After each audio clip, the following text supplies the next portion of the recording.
ಕನ್ನಡದಿ ಬೋಧಿಸುತ್ತ ಜನರ ಭೇದಾಮತಿ ಕೆಡಸಿರುವ ಸಾಧು ನಿಜ ಗುಣಿಗೆ ಮಣಿಯುವೆನು, ಸಾಧು ನಿಜ ಗುಣಿಗೆ ಮಣಿಯುವೆನು.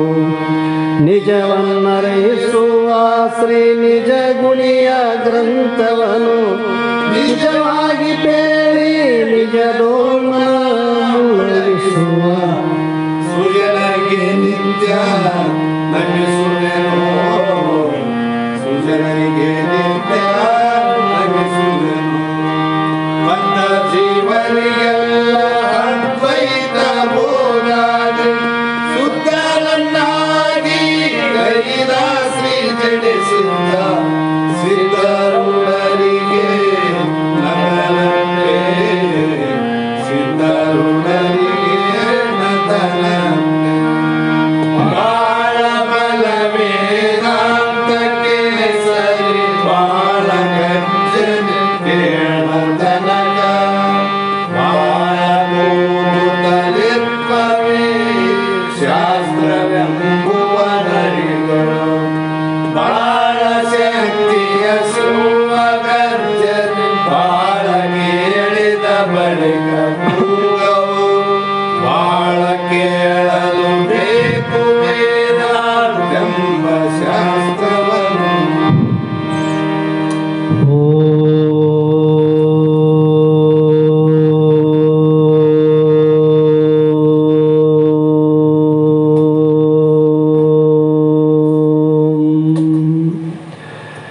ಗುರುರ್ಬ್ರಹ್ಮ ಗುರು ವಿಷ್ಣು ಗುರುದೇವೋ ಮಹೇಶ್ವರ ಗುರು ಸಾಕ್ಷಾತ್ ಪರಬ್ರಹ್ಮ ತಸ್ಮೈ ಶ್ರೀ ಗುರವೇ ನಮಃ. ಪರಮ ಪೂಜ್ಯ ಸದ್ಗುರು ಶ್ರೋತ್ರಿಯ ಬ್ರಹ್ಮನಿಷ್ಠರು ಶ್ರೀ ಅಭಿನವ ನಿಜಗುಣ ಅಪ್ಪಂಗಳ ಶ್ರೀಚರಣ ಕಮಲಗಳಲ್ಲಿ ಶಿರಸಾಷ್ಟಾಂಗ ಪೂರ್ವಕವಾಗಿ ನಮನಗಳನ್ನು ಗೈಯುತ್ತಾ, ಪರಮ ಪೂಜ್ಯರು ಶ್ರೋತ್ರಿಯ ಬ್ರಹ್ಮನಿಷ್ಠರು ಬ್ರಹ್ಮಲೀನರಾದ ಸದ್ಗುರು ಶ್ರೀ ಬಸವಾನಂದ ಅಜ್ಜಿಯವರ ಶ್ರೀಚರಣ ಕಮಲಗಳನ್ನು ಹೃನ್ಮಂದಿರದಲ್ಲಿ ಸ್ಥಾಪಿಸಿ, ಸಾಕ್ಷಾತ್ ಪರಶಿವನ ಅವತಾರಿ ಜಗತ್ತೊಂದರಾದ ಸದ್ಗುರು ಶ್ರೋತ್ರಿಯ ಬ್ರಹ್ಮನಿಷ್ಠ ಶ್ರೀ ಸಿದ್ಧಾರೂಢ ಮಹಾಸ್ವಾಮಿಗಳ ಶ್ರೀಚರಣ ಕಮಲಗಳಲ್ಲಿ ದೀರ್ಘದಂಡೋತ್ ಪ್ರಣಾಮಗಳನ್ನು ಸಮರ್ಪಿಸಿ, ಪರಮ ಪೂಜ್ಯರು ಶ್ರೋತ್ರಿಯ ಬ್ರಹ್ಮನಿಷ್ಠರು ಬ್ರಹ್ಮಲೀನರಾದ ಸದ್ಗುರು ಶ್ರೀ ಆರೂಢ ಜ್ಯೋತಿ ಶಿವಪುತ್ರ ಮಹಾಸ್ವಾಮಿಗಳ ಶ್ರೀಚರಣ ಕಮಲಗಳನ್ನು ಮನದೊಳು ಸ್ಮರಿಸಿಕೊಂಡು, ಇಲ್ಲಿರುವ ಸರ್ವ ಶರಣರಿಗೂ ಅನೇಕ ಶರಣಾರ್ಥಿಗಳನ್ನು ತಿಳಿಸುತ್ತಾ, ಇಂದಿನ ನಡೆದಿರುವಂಥ ಶಾಸ್ತ್ರ ಶ್ರೀಮದ್ ಭಗವದ್ಗೀತಾ ಎನ್ನುವ ಗ್ರಂಥದ 11ನೇ ಅಧ್ಯಾಯದ 43ನೇ ಶ್ಲೋಕ 45ನೇ ಶ್ಲೋಕ ಇಂದಿನ ಆಧಾರದ ವಿಷಯವಾಗಿರುವಂಥದ್ದು. ಈ ಒಂದು 11ನೇ ಗತಿಯಲ್ಲಿ ವಿಶ್ವರೂಪ ತನ್ನ ವಿಶ್ವರೂಪವನ್ನು ತೋರಿಸಿ, ಆ ವಿಶ್ವರೂಪವನ್ನು ಕಂಡಂಥ ಅರ್ಜುನನು ಅನೇಕ ಪ್ರಕಾರವಾದಂಥ ಆಶ್ಚರ್ಯಕರವಾದಂಥ ದೃಶ್ಯಗಳನ್ನು ಮತ್ತು ಅದರ ಅನುಭವಗಳನ್ನು ಪಡೆದಂಥ ಅರ್ಜುನನಿಗೆ ಅನೇಕ ರೀತಿಯಿಂದ ತಾನು ತಿಳಿದೇ ಇರುವಂಥ ಅನೇಕ ತಪ್ಪುಗಳನ್ನು ಮಾಡಿದರೂ ಕೂಡ ಆ ತಪ್ಪುಗಳನ್ನು ಕ್ಷಮಿಸಿ ನನ್ನನ್ನು ಉದ್ಧಾರ ಮಾಡುವಂಥ ಈ ಒಂದು ಶ್ಲೋಕದಲ್ಲಿ ಕೇಳ್ತಾ ಬಂದಿರುವಂಥ ವಿಷಯ. ಇವತ್ತೇನಪ್ಪ ಅಂತಂದರೆ, ಇಲ್ಲಿ ಹೇಳ್ತಾನ, ಅದೃಷ್ಟ ಪೂರ್ವಂ ಹೃತಸ್ಯೆ ಅಸ್ಮಿ ದೃಷ್ಟಾ ಭಯೇನ ಚ ಪೃಥ್ವ್ಯಾಂ ಮನಃ ಮೇ ತತ್ ಏವ ಮೇ ದರ್ಶಯ ದೇವರೂಪಂ ಪ್ರಸೀದ ದೇವೇಶ ಜಗನ್ನಿವಾಸ ಅಂತ ಈ ಒಂದು ಶ್ಲೋಕದಲ್ಲಿ ಹೇಳ್ತಾರೆ. ಏನಪ್ಪ ಅಂತಂದರೆ, ಹೇ ದೇವರಿಗೆ ದೇವನಾದಂಥವನೇ, ಅಂದರೆ ಎಲ್ಲ ದೇವತೆಗಳಿಗೆ ದೇವನಾಗಿರುವಂಥ ದೇವರೂಪನಾದ ಪರಮಾತ್ಮನೇ, ಮೊದಲೊಂದು ನೋಡದೆ ನಿನ್ನ ಈ ಉಗ್ರ ರೂಪವನ್ನು ನೋಡಿ ಹರ್ಷಿತನಾದೆನು. ಆದರೆ ಭಯದಿಂದ ನನ್ನ ಮನಸ್ಸು ಅತೀ ವ್ಯಾಕುಲವಾಗಿ, ಹೇ ಜಗನ್ನಿವಾಸ ಪ್ರಸನ್ನಾಗು, ಹೇ ದೇವೇಶ ನನಗೆ ಮೊದಲಿನ ಸೌಮ್ಯ ರೂಪವನ್ನು ತೋರಿಸು ಅಂತ ಈ ಒಂದು ಶ್ಲೋಕದಲ್ಲಿ ಹೇಳ್ತಾರೆ.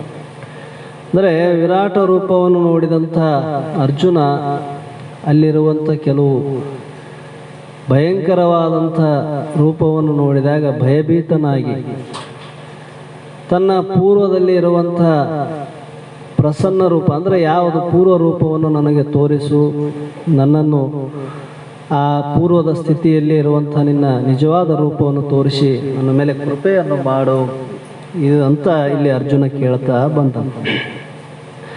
ಅದೃಷ್ಟಪೂರ್ವಂ ಅಂದರೆ ದೇವದೇವನೇ ಬಾಲಬುದ್ಧಿಯುಳ್ಳವನಾದ ನಾನು ಆಗ್ರಹದಿಂದ ವಿಶ್ವರೂಪ ಸಂದರ್ಶನ ಮಾಡಿಸೆಂದು ಕೋರಿದೆ. ನನ್ನ ಬುದ್ಧಿ ಬಾಲಬುದ್ಧಿಯಿಂದ ಕೂಡಿರುವುದರಿಂದ ನಾನು ನಿನ್ನ ವಿಶ್ವರೂಪವನ್ನು ತೋರಿಸು ಅಂತ ನಿನ್ನಲ್ಲಿ ನಾನು ಬೇಡಿಕೊಂಡೆ. ವಿಶ್ವೇಶ್ವರನು ವಿಶ್ವಕ್ಕೆ ಮಾತೃತ್ವ ಸ್ವರೂಪನೂ ಆದ ನೀನು ಬಹು ಪ್ರೇಮದಿಂದ ಆ ನನ್ನ ಕೋರಿಕೆಯನ್ನು ಪೂರ್ಣ ಮಾಡಿದೆ. ಇದು ಅದೃಷ್ಟ ರೂಪ ಅಂತ ಹೇಳ್ತಾನೆ. ಎಲ್ಲರಿಗೂ ಸಾಧ್ಯ ಆದೇನು ವಿಶ್ವರೂಪ ನೋಡಲಿಕ್ಕೆ, ಅರ್ಜುನನಿಗೆ ಸಾಧ್ಯ ಇತ್ತು ನೋಡು. ಆದರೂ ಕೂಡ ನನಗೆ ತೋರಿಸಿ ನನ್ನ ಮನೆಯ ಅಂಗಳದಲ್ಲಿ ಕಲ್ಪವೃಕ್ಷಗಳು ಉತ್ಪನ್ನವಾಗಬೇಕೆಂಬ ಮತ್ತು ಆಟವಾಡಿಕೊಳ್ಳಲು ಕಾಮಧೇನುವಿನ ಕುದುರೆಯೇ ಬೇಕೆಂಬ ಮತ್ತು ಚಂದ್ರನನ್ನೇ ದಾಳಗಳನ್ನಾಗಿ ಮಾಡಿಕೊಂಡು ಪಗಡೆಯ ಆಡಬೇಕೆಂಬ ಮತ್ತು ಚಂದ್ರನನ್ನೇ ಚಂಡನ್ನಾಗಿ ಮಾಡಿಕೊಂಡು ಕ್ರೀಡಿಸಬೇಕೆಂಬ ಕೋರಿಕೆಗಳು ಸಾಮಾನ್ಯವಾದವೇ. ಇವು ಸಾಮಾನ್ಯವೇನು? ಇವು ಇಂಥವು ಮಾಡಬೇಕಾದ್ರೆ ಇದಕ್ಕಿಂತ ಬಲಶಾಲಿ ಆಗಿರುವಂಥ ವಸ್ತುನೇ ಇರಬೇಕಲ್ಲ. ಅದರಂಗ ನಿನ್ನ ವಿಶ್ವರೂಪ ನೋಡೋದು ಸಾಮಾನ್ಯರಿಗೆ ಸಾಧ್ಯ ಇಲ್ಲ. ಆದರೆ ನನ್ನ ಕೋರಿಕೆಗಳನ್ನು ನೀ ಈಡೇರಿಸಿದೆ. ಅದಕ್ಕಾಗಿ ಅಸಾಧ್ಯವಾಗಿದ್ದರೂ ನೀನು ತಾಯಿಯಂತೆ ಪ್ರೇಮವಶನಾಗಿ ನನ್ನ ಸಮಸ್ತ ಕೋರಿಕೆಗಳನ್ನು ನೆರವೇರಿಸಿದೆ. ಅಂದರೆ ಒಬ್ಬ ಮಾತೃ ಹೃದಯ ಹೇಗಿರ್ತದಪ್ಪ ಅಂತಂದರೆ ತನ್ನ ಮಕ್ಕಳ ಮೇಲೆ ಯಾವಾಗಲೂ ಪ್ರೇಮ, ನಿಸ್ವಾರ್ಥವಾದಂಥ ಪ್ರೇಮ ತಾಯಿಯಲ್ಲಿರ್ತದ ನೋಡು. ಸ್ವಾರ್ಥ ಇಟ್ಕೊಂಡು ಮಾಡ್ತಾಳೆ ಇಲ್ಲ, ತನ್ನ ಮಕ್ಕಳ ಮೇಲೆ ತಾನು ಮಾಡ್ತಕ್ಕಂಥ ಪ್ರೇಮದ ಸ್ವಾರ್ಥ ಇಲ್ಲದಂಗೆ ಮಾಡ್ತಾಳೆ. ಅದರಂಗ ಜಗತ್ತಿಗೆ ತಾಯಿ ಸ್ವರೂಪನಾಗಿರುವಂಥ ಸದ್ಗುರುನಾಥನು ಅವನಿಗೇನಾದರೂ ಸ್ವಾರ್ಥ ಐತೇನಪ್ಪ? ಪರಮಾತ್ಮನಿಗೆ ಏನು ಸ್ವಾರ್ಥ ಇಲ್ಲ ನೋಡಿ. ನಿಸ್ವಾರ್ಥವಾದ ಪ್ರೇಮವನ್ನು ಮಾಡ್ತಕ್ಕಂಥವನು. ಅಂಥ ತಾಯಿ ಹೃದಯವುಳ್ಳಂಥ ನೀನು ತಾಯಿಯಂತೆ ಪ್ರೇಮವಶನಾಗಿ ನನ್ನ ಸಮಸ್ತ ಕೋರಿಕೆಗಳನ್ನು ನೆರವೇರಿಸಿದೆ. ಋಷಿಮುನಿಗಳು ಕೊಂಡವರು ಎಷ್ಟೋ ಕಷ್ಟಪಟ್ಟರು, ಬಿಂದು ಮಾತ್ರವಾದು ದೊರೆಯದೆ ಅಮೃತವನ್ನು ಮಳೆಯಂತೆ ವರ್ಷಿಸಿದೆ. ಎಷ್ಟೋ ಋಷಿಮುನಿಗಳು ನಿನ್ನ ತಪಸ್ಸು ಧ್ಯಾನಾದಿಗಳನ್ನು ಜಪಾದಿಗಳನ್ನು ಮಾಡಿ ಕಷ್ಟಪಟ್ಟರು, ಅವರಿಗೆ ನಿನ್ನ ದರ್ಶನ ಸಿಕ್ಕಿಲ್ಲ. ಅಂಥದ್ರಲ್ಲಿ ನಿನ್ನ ದರ್ಶನವನ್ನು ಕೊಡುವುದಲ್ಲದೆ ನಿನ್ನ ಅಮೃತ ವರ್ಷಣ ಅಂದರೆ ಏನು? ಅಮೃತ ಅಂದರೆ ಏನು? ಮೃತ ಅಂದರೆ ಮರಣ, ಅಮೃತ ಅಂದರೆ ಮರಣವನ್ನು ಜಯಿಸುವಂಥದ್ದು. ಅಂಥ ಅಮೃತ ರೂಪವಾದಂಥ ವಾಕ್ಯಗಳನ್ನು ನೀ ನನಗೆ ಉಣಬಡಿಸಿದೆ ನೋಡಪ್ಪ. ಹೀಗೆ ದೊರೆಯದೆ ಅಮೃತವನ್ನು ಮಳೆಯಂತೆ ವರ್ಷಿಸಿದೆ. ಧಾರಾಕಾರವಾಗಿ ನೀನು ಉಪದೇಶವನ್ನು ಮಾಡಿದೆ ನನಗೆ. ಬೀಜವನ್ನು ಬಿತ್ತಿದೆ, ಇಷ್ಟು ಉಪಕಾರವನ್ನು ನನಗೆ ಯಾರು ಮಾಡಲಾರರು. ಬೀಜವನ್ನು ಬಿತ್ತೇನ ನೋಡು, ಇಂಥ ಉಪಕಾರವನ್ನು ಯಾರು ಮಾಡಲಾರರು. ಋಷಿಗಳು ಮುನಿಗಳು ತಪಸ್ವಿಗಳು ಎನಿಸಿಕೊಂಡವರು ಮತ್ತು ಬ್ರಹ್ಮಾದಿ ದೇವತೆಗಳು ಕಿವಿಯಿಂದ ಮಾತ್ರ ಕೇಳದೆ ವಿಶ್ವೇಶ್ವರನ ಸ್ವರೂಪವನ್ನು ನೀನು ನನಗೆ ಪರೋಕ್ಷವಾಗಿ ತೋರಿಸಿದ್ದೆ. ಅವರೆಲ್ಲ ಏನಪ್ಪ ಅಂದರೆ ಶಬ್ದ ಮಾತ್ರದಿಂದ ಕೇಳ್ಯಾರೆ ಹೊರತು ಪರೋಕ್ಷವಾಗಿ ಕಂಡವರಲ್ಲ. ಆದರೆ ನೀನು ನನಗೇನಪ್ಪ ಅಂದ್ರೆ ಪರೋಕ್ಷವಾಗಿ ತೋರಿಸಿದೆ, ಪ್ರತ್ಯಕ್ಷವಾಗಿ ತೋರಿಸಿದೆ. ಇಷ್ಟೇ ಅಲ್ಲ, ನೀನು ಯಾರು, ನಿನ್ನ ಜೀವಿತದ ರಹಸ್ಯವೇನು ಎಂಬುದನ್ನು ಸ್ಪಷ್ಟಪಡಿಸಿದೆ. ನನಗಿಷ್ಟೇ ತೋರಿಸಿಬಿಡ್ಲಲ್ಲ, ನೀನು ನನ್ನ ನಿಜವನ್ನು ತಿಳಿಸಿದೆ ನೋಡು. ನಾನು ಯಾರು, ನನ್ನ ನಿಜ ಸ್ವರೂಪವೇನು, ನನ್ನ ಜೀವದ ಲಕ್ಷ್ಯ ಏನು, ಗುರಿ ಏನು, ಜೀವಾತ್ಮನ ಗುರಿ ಏನು ಅನ್ನುವಂಥದ್ದನ್ನು ನೀನು ಸ್ಪಷ್ಟವಾಗಿ ಹೇಳಿ, ನಾನು ಕರ್ಮಾನುಸಾರವಾಗಿ ಜಗತ್ ಪ್ರಾರಂಭವಾದನಿಂದಲೂ ಎಷ್ಟೋ ದೇಹಗಳನ್ನು ಧರಿಸುತ್ತಾ ಬಿಡುತ್ತಾ ಬಂದಿದ್ದೇನೆ. ಆದರೆ ಯಾವ ದೇಹದಲ್ಲಿ ಪರಮೇಶ್ವರನ ವಿಷಯವಾಗಿ ಕೇಳುವ ಮತ್ತು ಪರಮೇಶ್ವರರನ್ನು ಅರಿಯುವಂಥ ಯಥಾರ್ಥ ಸ್ವರೂಪವನ್ನು ಸಾಕ್ಷಾತ್ಕಾರ ಮಾಡಿಕೊಳ್ಳುವ ಪ್ರಸಂಗವೇ ಬಂದಿರಲಿಲ್ಲ. ಇವೇನು ಇದೇ ಮೊದಲನೇ ಜನ್ಮ ಅಲ್ಲ ನನಗೆ, ಇಂಥವು ಅನೇಕ ಜನ್ಮಗಳನ್ನು ನಾನು ಎತ್ತುತ್ತಾ ಬಂದೆ. ಇಷ್ಟೆಲ್ಲ ಜನ್ಮಗಳು ಬಂದರೂ ಕೂಡ ನನಗೆ ಒಂದು ಸಂದರ್ಭ ಕೂಡ ಹಿಂಗೆ ಬರಲಿಲ್ಲ. ನಿನ್ನನ್ನು ತಿಳಿಯುವಂಥದ್ದು, ನಿನ್ನ ಸ್ವರೂಪವನ್ನು ಅರಿಯುವಂಥದ್ದು, ನನ್ನ ಆ ಪರಬ್ರಹ್ಮ ಸ್ವರೂಪದ ಸಾಕ್ಷಾತ್ಕಾರವಾದಂಥ ಮಾರ್ಗದರ್ಶನವನ್ನು ಕೂಡ ನನಗೆ ಒಂದು ಸಲ ಸಿಗಲಿಲ್ಲ. ಇದೆಲ್ಲವೂ ನನಗೆ ಬಂದು ಒದಗಿತು. ಯಾಕೆಂದರೆ ಪ್ರಸಂಗವೇ ಬಂದಿರಲಿಲ್ಲ. ಅಂತಃಕರಣದಲ್ಲಿ ಅನುಗುಣವಾದ ವೃತ್ತಿಯೇ ಇರಲಿಲ್ಲವೆಂದು ಮೇಲೆ ಅದು ಕಣ್ಣಿನಗಳಿಂದ ನೋಡುವುದು ಹೇಗೆ? ನಮ್ಮ ವೃತ್ತಿಯಲ್ಲಿ ಅದು ಬಂತು ಅಂದ್ರೆ ಅದು ಇನ್ನೊಂದು ದೃಶ್ಯ ರೂಪವಾಗಿ ನಾವು ನೋಡ್ಲಿಕ್ಕೆ ಸಾಧ್ಯ ಅದ. ಅದು ವೃತ್ತಿಯಲ್ಲೇ ಬರಲಿಲ್ಲ, ಅದಕ್ಕಾಗಿ ಅದು ಹೇಗೆ ಸಾಧ್ಯ ಐತೆ ನೋಡಕ? ಹಾಗೆ ನಾನು ಯಾವ ಜನ್ಮದಲ್ಲಿ ನೋಡದ ಕೇಳದ ವಿಶ್ವರೂಪವನ್ನು ನೋಡುವ ಕೇಳುವ ಭಾಗ್ಯವು ನಿನ್ನ ಕೃಪಾ ಆಶೀರ್ವಾದದಿಂದ ನನಗೆ ಲಭಿಸಿತು. ಇಲ್ಲಿ ವಿಶ್ವರೂಪ ಅಂದ್ರೇನು? ತನ್ನ ಯಥಾರ್ಥ ಸ್ವರೂಪದ ಜ್ಞಾನವನ್ನು ಮಾಡಿಕೊಳ್ಳುವುದು. ಇಂಥ ಜ್ಞಾನ ನಮಗೆ ಉದಯ ಆಗಬೇಕಾಗಿತ್ತಪ್ಪ ಅಂದ್ರೆ ಆ ಸದ್ಗುರುನಾಥನ ಕೃಪಾ ಆಶೀರ್ವಾದದಿಂದನೇ ಉದಯ ಆಗ್ತದೆ ಹೊರತು ಅವ್ರ ಕೃಪೆ ಇಲ್ಲ ಅಂದ್ರೆ ಇದು ಯಾರಿಗೂ ಸಾಧ್ಯ ಇಲ್ಲ. ಬ್ರಹ್ಮ ಅಪರೋಕ್ಷ ಜ್ಞಾನ, ಪರೋಕ್ಷ ಜ್ಞಾನ ಅಲ್ಲ. ಶಬ್ದ ಮಾತ್ರದ ಪರೋಕ್ಷ ಜ್ಞಾನ ಆಯ್ತು. ಅದು ನಮ್ಮ ಸ್ವಾನುಭವದಲ್ಲಿ ಉದಯ ಆಗಬೇಕಾಗಿತ್ತಪ್ಪ ಅಂದ್ರೆ ಆ ಗುರುವಿನ ಕೃಪಾ ಪೂರ್ಣ ಇದ್ರೆ ಮಾತ್ರ ಅದು ಉದಯ ಆಗ್ತದೆ. ಅವ್ರ ಕೃಪೆ ನಮಗೆ ಯಾವಾಗ ಆಗ್ತದ್ರಿ ಅಂದ್ರೆ ಯಾವಾಗ ನಮ್ಮ ಅಂತಃಕರಣದಲ್ಲಿ ಪರಿಪಕ್ವ ಸ್ಥಿತಿ ಬಂದಿರ್ತದ, ಯಾವಾಗ ಅಂತಃಕರಣ ರೂಪ ವೃತ್ತಿಯಲ್ಲಿ ಇವನು ಸಾಕ್ಷಾತ್ ನರನು ಅಲ್ಲ ಹರನ ರೂಪದಲ್ಲಿ ನರವೇಶವನ್ನು ತೊಟ್ಟು ಬಂದು ನನ್ನ ಉದ್ಧಾರ ಮಾಡಲಿಕ್ಕೆ ಬಂದಿರತಕ್ಕಂಥ ಪರಮಾತ್ಮನೇ ಇವನು ಅಂತ ದೃಢಭಾವ ನಮ್ಮಲ್ಲಿ ಯಾವಾಗ ನಿಲ್ಲುತ್ತದ ಆವಾಗ ಅದು ಕೃಪಾ ನಮಗೆ ಪೂರ್ಣ ಆಗ್ತದೆ. ಅದಕ್ಕೆ ಹೇಳ್ಯಾರವರು, ತರಣಿ ಶಶಿ ರೋಚಿ ಕಿರಣಗಳ 5 ಸಂಹರಿಸದ ಅಜ್ಞಾನ ತಿಮಿರವಂ ಕೆಡಿಸುವುದು ಗುರುವರಿಯ ನಿನ್ನ ನುಸು ನೋಟ. ನಿನ್ನ ಕೇವಲ ನೋಟ ಮಾತ್ರದಿಂದ ಎಂಥದ್ದು ಅಂದ್ರೆ, ತರಣಿ ಅಂದ್ರೆ ಸೂರ್ಯ, ಶಶಿ ಅಂದ್ರೆ ಚಂದ್ರ, ತರಣಿ ಶಶಿ ರೋಚಿ ಅಂದ್ರೆ ಇವು ಎಲ್ಲ ನಕ್ಷತ್ರಗಳು ಅನೇಕ ಇದೆ ನೋಡು ಆಕಾಶದಲ್ಲಿ. ಸೂರ್ಯ ಇಡೀ ಭೂಮಂಡಲವನ್ನು ಬೆಳಗ್ತಾನೆ, ತನ್ನ ಬೆಳಕಿನಲ್ಲಿ ಎಲ್ಲಷ್ಟನ್ನು ಬೆಳಗ್ತಾನೆಲ್ಲ. ಅವನ ಪ್ರಕಾಶದಿಂದ ಈ ಭೂಮಂಡಲದ ಚೇಷ್ಟೆಗಳು ನಡೀತಾವ. ಇಷ್ಟೆಲ್ಲ ಬೆಳಗಿದ್ರು ಕೂಡ ನಮ್ಮ ಹೃದಯ ಎಂಬ ಅಂಧಕಾರವನ್ನು ಬೆಳಗುವ ಸಾಮರ್ಥ್ಯ ಆ ಸೂರ್ಯನಿಗಿಲ್ಲ. ನಮ್ಮಲ್ಲಿರುವಂಥ ಅಜ್ಞಾನವನ್ನು ಕಳಿತಕ್ಕಂಥ ಸಾಮರ್ಥ್ಯ ಆ ಸೂರ್ಯನಿಗೆ ಐತೆ. ನಿತ್ಯ ಇದನ್ನ ಖರೆ, ಆದ್ರೆ ನಮ್ಮ ಒಳಗಿರ್ತಕ್ಕಂಥ ಅಜ್ಞಾನ ಹಂಗೆ ಐತೆ. ಈ ಸೂರ್ಯ ಚಂದ್ರ ನಕ್ಷತ್ರಗಳಿಗೆ ಇವರು ಯಾರಿಗೂ ಅಸಾಧ್ಯವಾಗಿರುವಂಥ ಕಾರ್ಯವನ್ನು ನೀವು ಮಾಡ್ತಿದ್ದೆ ಅಂದ್ರೆ ಕೇವಲ ನಿನ್ನ ದೃಷ್ಟಿ ಮಾತ್ರದಿಂದ, ನಿನ್ನ ಕೃಪೆಯಿಂದ ಇದು ಸಾಧ್ಯ ಅದೇ ಹೊರತು ಅನ್ಯಥಾ ಇದು ಸಾಧ್ಯ ಇಲ್ಲ ಅಂತ ಹೇಳ್ತಾನೆ. ಅದಕ್ಕೆ ಗುರುವೇ ನಿಮ್ಮಯ ಕರ್ಣದೋಳು ತತ್ವದಿರವನ್ನು ಅರಿತು ನಿತ್ಯ ಸುಖಿಯಾದೆ ಅಂತ ನಿಜಗೊಂಡ್ರು ಹೇಳಿದರು. ನಿಮ್ಮ ಕರುಣದೋಳು, ನಿನ್ನ ಕೃಪೆಯಿಂದ, ನಿನ್ನ ಕರುಣೆಯಿಂದ, ನಿನ್ನ ದಯೆಯಿಂದ ನಾನು ಎಂಥದ್ದಂದ್ರೆ ತತ್ವದ ಇರುವನ್ನು ಅರಿತು. ತತ್ ಅಂದ್ರೇನು? ಪರಮಾತ್ಮ. ಆ ಪರಮಾತ್ಮ ಅಂದ್ರೆ ಯಾರು, ನಾನು ಯಾರು ಎಂಬ ಅರಿವನ್ನು ನನ್ನ ಅನುಭವದಲ್ಲಿ ತಂದು ಕೊಟ್ಟೆ ನೋಡು ನೀನು. ತತ್ವದ ಇರವನ್ನು ಅರಿತು ಯಾವಾಗ ಇದನ್ನ ನಾನು ತಿಳಿದೆ ಆವಾಗಲೇ ನಾನು ನಿತ್ಯ ಸುಖಿಯಾದೆ. ನಿತ್ಯ ಅಂದ್ರೆ ನನ್ನ ಯಾವಾಗಲೂ ಆನಂದ ಸ್ವರೂಪವಾಗಿ. ಇದು ಅನಿತ್ಯ ಸುಖ ಒಂದದ, ನಿತ್ಯ ಸುಖ ಒಂದದ ಜಗತ್ತಿನಲ್ಲಿ. ಆತ್ಮವೆತ್ತಂತ ಜ್ಞಾನಿಗೆ ಆಗುವ ಸುಖವೇ ನಿತ್ಯ ಸುಖ. ಅನಾತ್ಮ ರೂಪವಾದಂಥ ಜಗತ್ ವಿಷಯದಲ್ಲಿ ಬಳಲುವಂಥ ಅವಿವೇಕಿ ಮನುಷ್ಯ ಏನಿದಾನ, ವಿಷಯಗಳಲ್ಲಿ ಸುಖ ಅಂತ ಸುಖ ಅಭಾಸ ಇಟ್ಟುಕೊಂಡು ಈ ವ್ಯವಹಾರದಲ್ಲಿ ತೊಡಗ್ಯಾನ, ಅವನು ಎಲ್ಲ ಪ್ರಾಪ್ತಿಯಾಗುವಂಥ ಅನಿತ್ಯ ಸುಖಗಳೇ ಹೊರತು ನಿತ್ಯ ಸುಖ ಅಲ್ಲ. ಇಂಥ ನಿತ್ಯ ಸುಖ ನಮಗೆ ಆಗಬೇಕಾಗಿತ್ತಪ್ಪ ಅಂದ್ರೆ ನಿನ್ನ ಕರುಣೆ, ನಿನ್ನ ದಯೆ.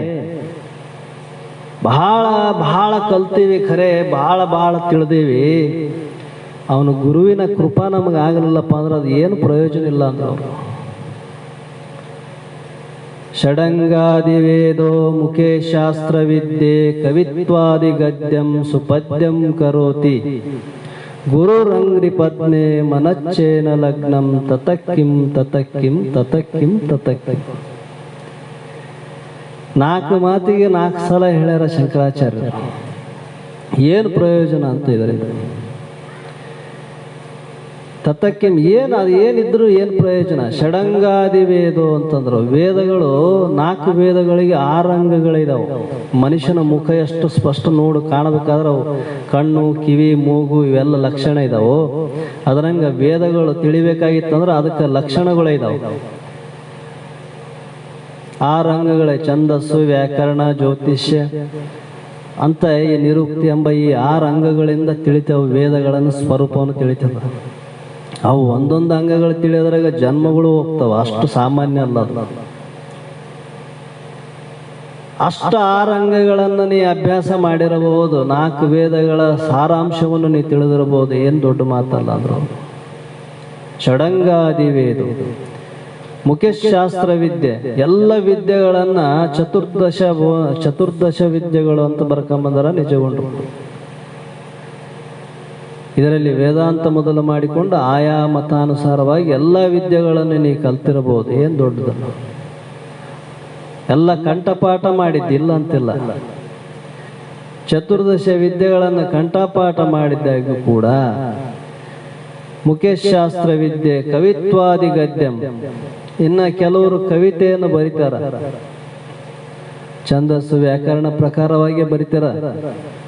ಅಷ್ಟೆಲ್ಲ ಬರೆದ್ರು ಕೂಡ ಅದು ಏನಾಯ್ತು ಅಂದ್ರು. ಏನೈತೆ ಅದು? ನಿನಗೇನಾಯ್ತು? ಏನೂ ಇಲ್ಲ. ಯಾಕಂದ್ರೆ ಗುರುರಂಗ್ರಿ ಪತ್ನಿ, ಗುರುವಿನ ಪಾದದ ಸ್ಮರಣೆ ನಿನ್ನಲ್ಲಿ ಇಲ್ಲ ಅಂದ್ರೆ ನೀ ಕಲ್ತು ವಿದ್ಯೆ ಅದು ಎದಕ್ಕೂ ಬರಂಗಿಲ್ಲ. ಅಂದ್ರೆ ಊರಿಗೆ ಮಾಡಿದ ಉಪಕಾರ, ಎಣಕ್ಕೆ ಮಾಡಿದ ಶೃಂಗಾರ ಹೆಂಗ ನಿಷ್ಫಲವೋ ಅದರಂತೆ ನೀ ಬೇಕಾದಷ್ಟು ವಿದ್ಯೆ ಕಲ್ತರೂ ಕೂಡ ಗುರುವಿನ ಕೃಪಾ ನಿನ್ನ ಮೇಲೆ ಇಲ್ಲ ಅಂದ್ರೆ ಆ ವಿದ್ಯೆ ನಿನಗೆ ನಿಷ್ಪ್ರಯೋಜನವೇ ಸರಿ. ವಿದ್ಯೆ ಯಾವುದೇ ವಿದ್ಯೆ ಇರಲಿ ಅದಕ್ಕೆ ಒಬ್ಬ ಗುರುವಿನ ಅನುಗ್ರಹ ನಮಗೆ ಬೇಕು. ಮತ್ತೆ ಈ ಸಾಮಾನ್ಯ ವಿದ್ಯೆ ಕಲಿಯೋದಕ್ಕೆ ಒಬ್ಬ ಗುರು ಬೇಕಂದ ಮೇಲೆ ಇಂಥ ಬ್ರಹ್ಮ ವಿದ್ಯೆಯನ್ನು ಕಲಿಬೇಕಾಗಿತ್ತಂದ್ರೆ ಅವನ ಕೃಪಾ ಇಲ್ಲದ್ರೆ ಅದು ಬರ್ತದೇನೋ? ಅದಕ್ಕಾಗಿ ಅಂಥ ಒಂದು ಕೃಪಾ ಆಶೀರ್ವಾದದಿಂದ ನಾನು ಇಂಥ ಜ್ಞಾನವನ್ನು ಪಡೆದೆ ಮತ್ತು ನಿನ್ನ ಯಥಾರ್ಥ ಸ್ವರೂಪವನ್ನು ನಾನು ನೋಡಿದೆ ನೋಡು. ಅದರಂಗ ಸದ್ಗುರುನಾಥ ನಿನ್ನ ಕೃಪೆಯಿಂದ ನನ್ನ ಸ್ವರೂಪದ ಸಾಕ್ಷಾತ್ಕಾರವನ್ನು ಉಂಟು ಮಾಡಿತು. ನನ್ನಲ್ಲೇ ಆದಂಥ ಇಲ್ಲಿವರೆಗೆ ನಾ ಏನು ತಿಳ್ಕೊಂಡಿದ್ದೆ, ನನಗಿಂತ ಭಿನ್ನವಾದದ್ದು ದೇವರು, ನಾನೇ ಬೇರೆ, ದೇವ ಬೇರೆ, ಪರಮಾತ್ಮ ಬೇರೆ, ನಾನೇ ಬೇರೆ, ಈ ಜಗತ್ತೂ ಬೇರೆ ಬೇರೆ ಅಂತ ಭೇದ ಬುದ್ಧಿ ಇದ್ದೆ ನಾನು. ಇಂಥ ಭೇದ ಬುದ್ಧಿಯನ್ನು ಕೆಡಿಸಿ ಅಭೇದ ರೂಪವಾದ ತತ್ವಜ್ಞಾನವನ್ನು ಉಂಟು ಮಾಡಿ ನನ್ನಲ್ಲಿ ಆ ಪರಬ್ರಹ್ಮ ಸ್ವರೂಪದ ಸಾಕ್ಷಾತ್ಕಾರವನ್ನು ಉಂಟು ಮಾಡಿದಲ್ಲ, ಇದು ಸಾಮಾನ್ಯ ಏನಪ್ಪ? ನಿನ್ನ ಕೃಪಾ ಇಲ್ಲ, ಇದು ಸಾಧ್ಯ ಅದೇನು? ಹೇಗೆ ಕಟ್ಟಿಗೆಯೊಳ ಅಗ್ನಿ ಉಂಟು, ಆ ಅಗ್ನಿ ಸ್ಪರ್ಶ ನಮಗೆ ಗೊತ್ತಾಗಬೇಕಾದ್ರೆ ಅದಕ್ಕೆ ಮತಿಸಬೇಕು, ತಿಕ್ಕಿದಾಗ ಅದು ಅಗ್ನಿ ಉಂಟಾಗ್ತದೆ. ಅದಂಗ ಪ್ರತಿಯೊಬ್ಬನ ಹೃದಯದಲ್ಲಿ ಪರಮಾತ್ಮ ಇದ್ದಾನ.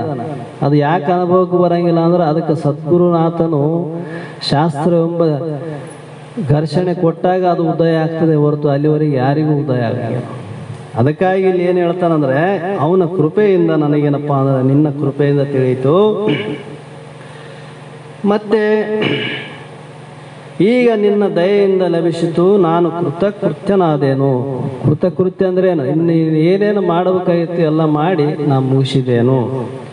ಆದರೆ ನನಗೆ ನಿನ್ನೊಡನೆ ಯಾವಾಗಲೂ ಮಾತನಾಡಬೇಕೆಂತಲೂ ನಿನ್ನ ಪಾದದ ದರ್ಶನವನ್ನು ಮಾಡುತ್ತಿರಬೇಕೆಂತಲೂ ನಿನ್ನನ್ನು ಸದಾ ಅಲಿಂಗನ ಮಾಡಿಕೊಳ್ಳಬೇಕೆಂತಲೂ ಇಚ್ಛೆ ಉಂಟಾಗುತ್ತದೆ. ಆದರೆ ಈಗಿನ ಈ ನಿನ್ನ ರೂಪ ಇಚ್ಛೆಯನ್ನು ಪೂರ್ಣ ಮಾಡಲಾರದು. ಏಕೆಂದರೆ ನಿನ್ನೊಡನೆ ಮಾತಾಡಬೇಕೆಂದರೆ ಲೆಕ್ಕವಿಲ್ಲದಷ್ಟು ಇರುವ ನಿನ್ನ ಮುಖಗಳು ಅದು ವಿರಾಟ ರೂಪವನ್ನು ವಿರಾಟ ರೂಪವನ್ನು ತಾಳಿರುವಂಥ ಏನು ಈ ರೂಪದಲ್ಲಿ ನಾನು ನಿನಗೆ ಮಾತಾಡ್ಸಕ್ಕಾಗ್ತದೇನಪ್ಪ? ಅದಕ್ಕೆ ನಿನ್ನ ಪೂರ್ವದ ಪ್ರಸನ್ನ ರೂಪವನ್ನು ತೋರಿಸಿ ಅಂತ ಹೇಳ್ತಾನೆ. ಹೀಗೆ ಹೇಳಿ ಆ ಬಳಿಕೆ ನಿನ್ನ ವಿಶ್ವರೂಪದಿಂದ ನೆರವೇರಲಾರದು. ನೀನು ಗುರುರೂಪವನ್ನು ಧರಿಸಿ ಆ ಕೆಲಸವನ್ನು ಮಾಡಬೇಕು. ಅದರಿಂದ ನಿನ್ನ ಈ ವಿಶ್ವರೂಪವನ್ನು ಉಪಸಂಹಾರ ಮೊದಲಿನಂತೆ ಸೌಮ್ಯವಾದ ಚತುರ್ಭುಜ ಸ್ವರೂಪದಿಂದ ನನಗೆ ದರ್ಶನ ಕೊಡು. ಏಕೆಂದರೆ ಯಜ್ಞಯಾಗಾದಿಗಳು, ತೀರ್ಥಯಾತ್ರೆಗಳು, ದಾನ ಪುಣ್ಯಾದಿಗಳು ಫಲವೇ ಗುರುದರ್ಶನ. ಗುರುದರ್ಶನವಾದರೆ ಈ ಎಲ್ಲವುಗಳು ಮಾಡಿಕೊಂಡಂತಾಯಿತು ಅಂದರು. ಯಜ್ಞಗಳು ಮತ್ತು ಯಾಗಾದಿಗಳು, ತೀರ್ಥಾದಿ ಫಲಗಳು, ಇವೆಲ್ಲ ಫಲಗಳು ಒಂದೊಂದು ಸ್ಥಳಕ್ಕೆ ಹೋದ್ರೆ ಒಂದೊಂದು ಫಲ ಐತೆ. ಆದರೆ ಎಲ್ಲ ಫಲವನ್ನು ಉಂಟು ಮಾಡುವಂಥದ್ದು ಎಲ್ಲಿ ಅದಪ್ಪ ಅಂದ್ರೆ ಸದ್ಗುರುನಾಥನ ಚರಣದಲ್ಲಿ ಅದ. ಯಾಕಂದರೆ ಅನೇಕ ನದಿಗಳು ಒಂದೊಂದು ನದಿ ಸ್ನಾನ ಮಾಡೋದ್ರಿಂದ ಒಂದೊಂದು ಪುಣ್ಯ ಆಗ್ತದೆ. ಈ ಎಲ್ಲ ಅನೇಕ ನದಿಗಳು ಕೂಡೋದೆಲ್ಲಿ ಸಮುದ್ರ. ಆ ಸಮುದ್ರ ಸ್ನಾನ ಮಾಡಿದರೆ ಎಲ್ಲ ನದಿಯ ದರ್ಶನ ಆಯ್ತು ನೋಡಿ ನಿನಗೆ. ಅದರಂಗ ಅನೇಕ ಪುಣ್ಯದ ಫಲವನ್ನು ನಿನ್ನ ಪಾದ ದರ್ಶನದಿಂದ ದೊರೆಯುತ್ತದೆ ಅಂತ ಹೇಳ್ತಾನೆ. ಈ ಎಲ್ಲವುಗಳು ಮಾಡಿದಂತೆ ಅದರಿಂದ ನೀನು ಮೊದಲಿನ ಸ್ವರೂಪವನ್ನು ತೋರಿಸು ಎಂದು ಸರ್ವ ಜೀವರಗಳ ಹೃದಯದಲ್ಲಿ ವಾಸಿಯಾದ ಪರಮಾತ್ಮನೇ, ದೇವದೇವನೇ, ದೇವತೆಗಳಿಂದ ಪೂಜಿಸಲ್ಪಟ್ಟಂತ ಪ್ರಸನ್ನನಾಗುವಂತ ಇಲ್ಲಿ ಬೇಡಿಕೊಂಡ. ಮುಂದ ಕಿರೀಟನಂ ಗದಿನಂ ಚಕ್ರಹಸ್ತಂ ಇಚ್ಛಾಮಿ ತ್ವಾಂ ದೃಷ್ಟಮಹಂ ತಥೈವ ತೇನೈವ ರೂಪೇಣ ಚತುರ್ಭುಜೇನೆ ಸಹಸ್ರಭಾವು ಭವ ಮೂರ್ತೆ ಅಂತ ಇಲ್ಲಿ ಉಪದೇಶ ಮಾಡ್ತಾನೆ. ನಾನು ನಿನ್ನನ್ನು ಹಿಂದಿನ ಕಿರೀಟವನ್ನು ಧರಿಸಿದಂಥ ಗದೆ ಮತ್ತು ಚಕ್ರಗಳನ್ನು ಕೈಯಲ್ಲಿ ಹಿಡಿದಂಥ ನೋಡಲು ಬಯಸುತ್ತೇನೆ. ಹೇ ವಿಶ್ವಮೂರ್ತಿ, ಸಹಸ್ರಭಾವವಾದಂತೆ ಚತುರ್ಭುಜ ರೂಪದಿಂದ ಪ್ರಕಟನಾಗುವಂತ ಇಲ್ಲಿ ಅರ್ಜುನ ಕೇಳ್ತಾನೆ. ಅಂದರೆ ವಿಶ್ವರೂಪ ಉಗ್ರ ಸ್ವರೂಪವನ್ನು ನೋಡಿ ಭಯಪಟ್ಟನು. ಯಾರು? ಅರ್ಜುನ. ಭಯ ಉಂಟಾಯಿತು ಅವನಿಗೆ. ಸೌಮ್ಯ ಸ್ವರೂಪವನ್ನು ನೋಡಲು ಇಚ್ಛಿಸಿದನು ಎಂದು ಈ ಶ್ಲೋಕದ ತಾತ್ಪರ್ಯವೂ ಇದೆ. ಇದಕ್ಕೆ ಕಾರಣವೇನು ಅಂತಂದರೆ, ಪ್ರಪಂಚದಲ್ಲಿ ಸರ್ವರು ಸುಂದರತ್ವವನ್ನು ನೋಡಿ ಪ್ರಸನ್ನರಾಗುತ್ತಾರೆ. ಇದು ಅನುಭವ ಅದ ಎಲ್ಲರಿಗೆ. ಸುಂದರತ್ವ ಅಂದರೆ ಒಳ್ಳೆಯದನ್ನು ನೋಡಿ ಪ್ರಸನ್ನ ಆಗ್ತಾನ ಮನುಷ್ಯ. ಉಗ್ರ ರೂಪವನ್ನು ನೋಡಿ ಪ್ರಸನ್ನ ಆಗ್ತಾನೆ, ಭಯಭೀತನಾಗ್ತಾನ. ಸ್ವಾಭಾವಿಕ ಸ್ಥಿತಿ ಎಲ್ಲರಿಗೆ ಸುಖವನ್ನು ಕೊಡುತ್ತದೆ. ಸೌಮ್ಯ ಸ್ವರೂಪವನ್ನು ದರ್ಶನದಿಂದ ಜನರು ಆನಂದ ಪಡುತ್ತಾರೆ. ಹೆಂಗಪ್ಪ ಅಂದರೆ, ಪುತ್ರನು ಪಿತನು ಸೌಮ್ಯ ಸ್ವರೂಪವನ್ನು ನೋಡಿ ಸುಖವನ್ನು ಅನುಭವಿಸುತ್ತಾನೆ, ಉಗ್ರ ಸ್ವರೂಪವನ್ನು ನೋಡಿ ದುಃಖಕ್ಕೆ ಒಳಗಾಗುತ್ತಾನೆ. ಸಾಮಾನ್ಯ ಲೌಕಿಕ ವಿಚಾರಗಳಲ್ಲಿ ಇದು ಅನುಭವ ಐತೆ ಎಂಬುದು ಲೋಕ ಅನುಭವ ಆಗಿರುತ್ತದೆ. ಉಗ್ರ ಸ್ವರೂಪವನ್ನು ನೋಡಿ ದುಃಖಕ್ಕೊಳಗಾಗುತ್ತಾನೆ ಎಂಬುದು ಲೋಕ ಸಹಜವೇ. ಗುರು ಶಿಷ್ಯರಲ್ಲಿ, ಪತಿ ಪತ್ನಿಯರಲ್ಲಿಯೂ ಇದೇ ಭಾವವು ಕಂಡು ಬರುತ್ತದೆ. ಯಾರಿಗಾಗಲೇ ಭಯ ಯಾಕೆ ಆಗ್ತದಂದ್ರೆ, ಅವ್ರ ಉಗ್ರ ರೂಪವನ್ನು ನೋಡಿದಾಗ ಭಯ ಆಗ್ತದ. ಸೌಮ್ಯ ಭಾವ ಇತ್ತಂದ್ರೆ ಅಲ್ಲಿ ಆನಂದ ಉಂಟಾಗ್ತದ. ಅದಕ್ಕಾಗಿ ಅರ್ಜುನ ಕಿರೀಟವನ್ನು ಶಂಖಚಕ್ರ ಗದ ಪದ್ಮಗಳಿಂದ ಧರಿಸಿದ ಚತುರ್ಭುಜ ರೂಪವಾದ ಪರಮಾತ್ಮನು ನೋಡಲು ಇಚ್ಛಿಸುತ್ತಾನೆಂದು ಹೇಳಿರುತ್ತಾನೆ. ಹೀಗೆ ಯಾಕೆ ಅಂತಂದರೆ, ಗದೆ ಎಂದರೆ ಆಧ್ಯಾತ್ಮ ಶಕ್ತಿ. ಇಲ್ಲಿ ಅದ್ವೈತ ವಿಚಾರದಲ್ಲಿ ಬಂದಾಗ, ಪದ್ಮವೆಂದರೆ ದೇಹೇಂದ್ರಿಯಾದಿಗಳಿಂದ ಜರುಗುವ ಕರ್ಮದ ಫಲಗಳು, ಅನಾಸಕ್ತಿ ಅಥವಾ ಅಸಂಗತ್ವ. ಗದ ಅಂದ್ರೆ ಏನು? ಆಧ್ಯಾತ್ಮ ಶಕ್ತಿ ಬೇಕಲ್ಲ ನಮಗೆ. ಅದರಲ್ಲಿ ತಿಳ್ಕೊಳ್ಳುವಂಥ ಇಚ್ಛೆ ಇತ್ತು ಅಂದ್ರೆ ಅದು ಶಕ್ತಿ ಉದಯ ಆಗ್ತದೆ. ಪದ್ಮ ಅಂದರೆ ಕಮಲ ಪದ್ಮ. ಅವು ನೀರು ಅಂಟಿಗೆ ನೀರಿನಾಗೆ ಇರ್ತದೆ, ಇಲ್ಲಂತಿಲ್ಲ. ಆದ್ರೆ ನೀರು ಸ್ವಲ್ಪನೂ ಅಂಟಿಗೆ ಮಗಿಲ್ಲ. ಅದರಂಗ ಇಲ್ಲಿ ದೇಹೇಂದ್ರಿಯಾದಿಗಳ ಜರುಗುವ ಕರ್ಮದ ಶರೀರ ಐತೆ ಅಂದ ಮೇಲೆ ಅದಕ್ಕೆ ಇಂದ್ರಿಯಗಳಿಂದ ನಡೆಯುವಂಥ ಕ್ರಿಯೆಗಳು ನಡೆದಾವ. ಆದರೆ ಈ ಕ್ರಿಯೆಗಳು ನನ್ನ ಸ್ವರೂಪದಲ್ಲಿ ಅಂಟುವಿಕೆ ಇಲ್ಲ, ನಾನು ಇದಕ್ಕೆ ಅಸಂಗ ಇದ್ದೀನಿ ಎಂಬ ಬುದ್ಧಿ ದೃಢ ಇರಬೇಕಲ್ಲ. ಇಂಥ ಅಸಂಗತ್ವ ಬುದ್ಧಿಯೇ ಪತ್ರವೆನಿಸಿಕೊಳ್ಳುವುದು. ಚತುರ್ಭುಜವೆಂದರೆ ಕರ್ಮದಲ್ಲಿ ಕುಶಲತ್ವ ಮಾಡುತ್ತಾನೆ. ಹೀಗಿರುವುದರಿಂದಲೇ ಸದ್ಗುರು ಮನುಷ್ಯನಲ್ಲ, ಪರಮಾತ್ಮ ಸ್ವರೂಪನು. ನೋಡು, ಸದ್ಗುರುವಿಗೆ ಪರಮಾತ್ಮ ಸ್ವರೂಪ ಅಂತ ಕರೆದು, ಅವನಿಗೆ 4 ಕೈ ಇದಾವ, ಪರಮಾತ್ಮನಿಗೆ 4 ಕೈ ಇದಾವ. ಮತ್ತೇನಪ್ಪ ಅಂದರೆ, ಸಾಮಾನ್ಯ ಶಾಸ್ತ್ರ ದೃಷ್ಟಿಯಿಂದ ಪರಮಾತ್ಮ ಅಂದಾಗ ಹೆಂಗಪ್ಪ, ಅವನು ತೊಡೆ ಮೇಲೆ ಪಾರ್ವತಿ ಇದ್ದಾಳ, ಹಣೆ ಮೇಲೆ ಅಗ್ನಿ ನೇತ್ರ, ಮತ್ತೆ ಅವನಿಗೆ 4 ಕೈ ಇದಾವ. ಇವಿದ್ರೆ ಗುರುಗಳಿಗೆ ಇದಾವ, ಗುರು ಪರಮಾತ್ಮ ಅಂತ ನೀವು ಅಂತೀರಿ. ಇವು ಗುರುವಿನಲ್ಲಿ ಒಂದೂ ಕಾಣವಲ್ಲ. ಹೆಂಗೆ ಅನ್ಬೇಕಪ್ಪ ಪರಮಾತ್ಮ ಅಂತ ಗುರುವಿಗೆ ಅಂದರೆ, ಇದಕ್ಕೆ ಅನುಭವ ಸಾರದಲ್ಲಿ ನಿಜಗುಂಡ್ರು ಬರ್ಕೊಂಬಂದಾರ. ಅಗಲದ ಅಂಗನೆ ಬಾಹುಯುಗ ಚಂದ್ರಕಳೆ ಮಿಗೆ ದೃಕ್ಮಿವು ನಿನ್ನೊಳು ತೋರ ದೇಹ ಗುರುವೇ. ಪರಮಾತ್ಮನ ಲಕ್ಷಣವನ್ನು ಬರೆದಾರ. ನಿನ್ನಲ್ಲಿ ಐದವ, ಆದ್ರೆ ಅದು ಸಾಮಾನ್ಯರಿಗೆ ತೋರುವುದಿಲ್ಲ. ಯಾರು ವಿವೇಕಿಶಾಲಿಗಳಿದಾರ, ಯಾರಲ್ಲಿ ಆತ್ಮಜ್ಞಾನದ ಚಿಂತನದ, ಯಾರಿಗೆ ನಿರಂತರವಾಗಿ ಸತ್ಸಂಗದ ಆ ಒಂದು ಆಧ್ಯಾತ್ಮ ಚಿಂತನೆ ನಡೆದದ, ಯಾರಿಗೆ ಗುರುಗಳಲ್ಲಿ ಶಾಸ್ತ್ರಗಳಲ್ಲಿ ವಿಶ್ವಾಸದ, ಅವರಿಗೆ ಮಾತ್ರ ಇದು ಅನುಭವಕ್ಕೆ ಬರ್ತದೆ ಹೊರತು ಸಾಮಾನ್ಯರಿಗೆ ಇದು ಗೊತ್ತೇ ಆಗಂಗಿಲ್ಲ. ಅಗಲದ ಅಂಗನೆ ಅಂದ್ರೆ ಯಾವಾಗಲೂ ಪಾರ್ವತಿ ಜೊತೆಗೆ ಇದ್ದಾನಿಲ್ಲ ಪರಮಾತ್ಮ, ಬುಟ್ಟ ಇದ್ದಾನ. ಮತ್ತೆ ಗುರುಗಳ ಜೊತೆಗೆ ಎಲ್ಲಾರ್ರಿ ಅಂದ್ರೆ, ವಿದ್ಯೆ ಎಂಬ ಅಂಗನೆ ಯಾವಾಗಲೂ ಒಂದು ತೊಡೆ ಮೇಲೆ ಕುಂತಾಳ. ಬ್ರಹ್ಮ ವಿದ್ಯೆ ಎಂಬ ಅಂಗನೆಯನ್ನು ಕೂಡಿಕೊಂಡೇ ಇದ್ದಾನ ಸದ್ಗುರುನಾಥ. ಅದೇ ಅಂಗನೆ. ಅಂಗನೆ ಅಂದ್ರೆ ಹೆಂಡತಿ. ಅಲ್ಲಿ ಸ್ಥೂಲ ರೂಪವಾಗಿ ಸಗುಣ ರೂಪದಲ್ಲಿ ಹೇಳ್ಯಾರ, ಇಲ್ಲಿ ನಿರ್ಗುಣ ರೂಪದಲ್ಲಿ ಲಕ್ಷಾರ್ಥದಲ್ಲಿ ಹೇಳ್ತಾರೋ. ಅಗಲದ ಅಂಗನೆ ಬಾವು ಯುಗ 4 ಕೈ ಇದಾವ ಗುರುವಿಗೆ. ಮುಂದ ಗುರುಗಳು ಬರ್ತಾರ, ನಿಂದ ವಿಷಯ ಮುಂದ ಗುರುಗಳೇ ಹೇಳ್ತಾರಂತ ಹೇಳಿ. ಶಿವಾಯ ನಮಃ ಓಂ, ಶಿವಾಯ ನಮಃ ಓಂ, ಶಿವಾಯ ನಮಃ ಶಿವಾಯ ನಮಃ ಶಿವಾಯ ನಮಃ ಶಿವಾಯ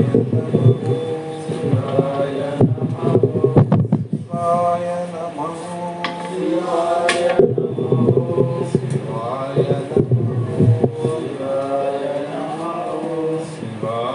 ನಮಃ ಶಿವಾಯ ನಮಃ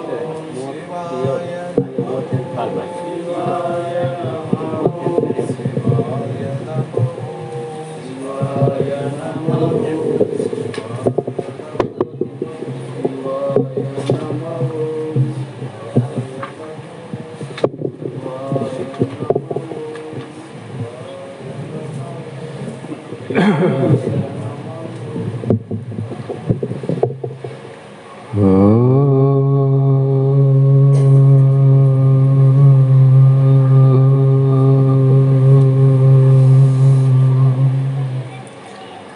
ध्यानमूलं गुरुर्मूर्ति पूजमूलो गुरुर्पादं मंत्रमूलो गुरुर्वाक्यं मुक्तिमूलो गुरुकृपः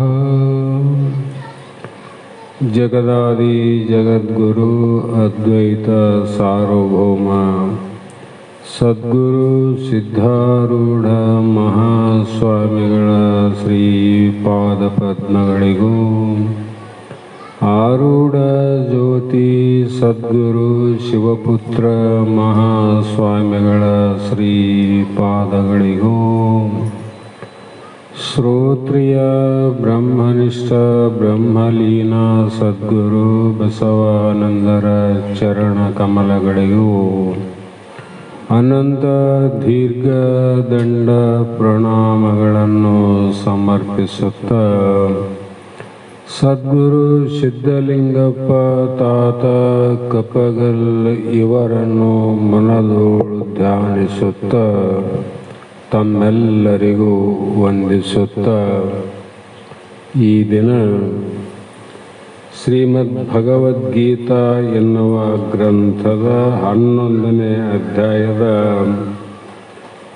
46ನೆಯ ಶ್ಲೋಕ ಇಂದಿನ ಆಧಾರದ ವಿಷಯವಾಗಿದ್ದು, ಇಲ್ಲಿ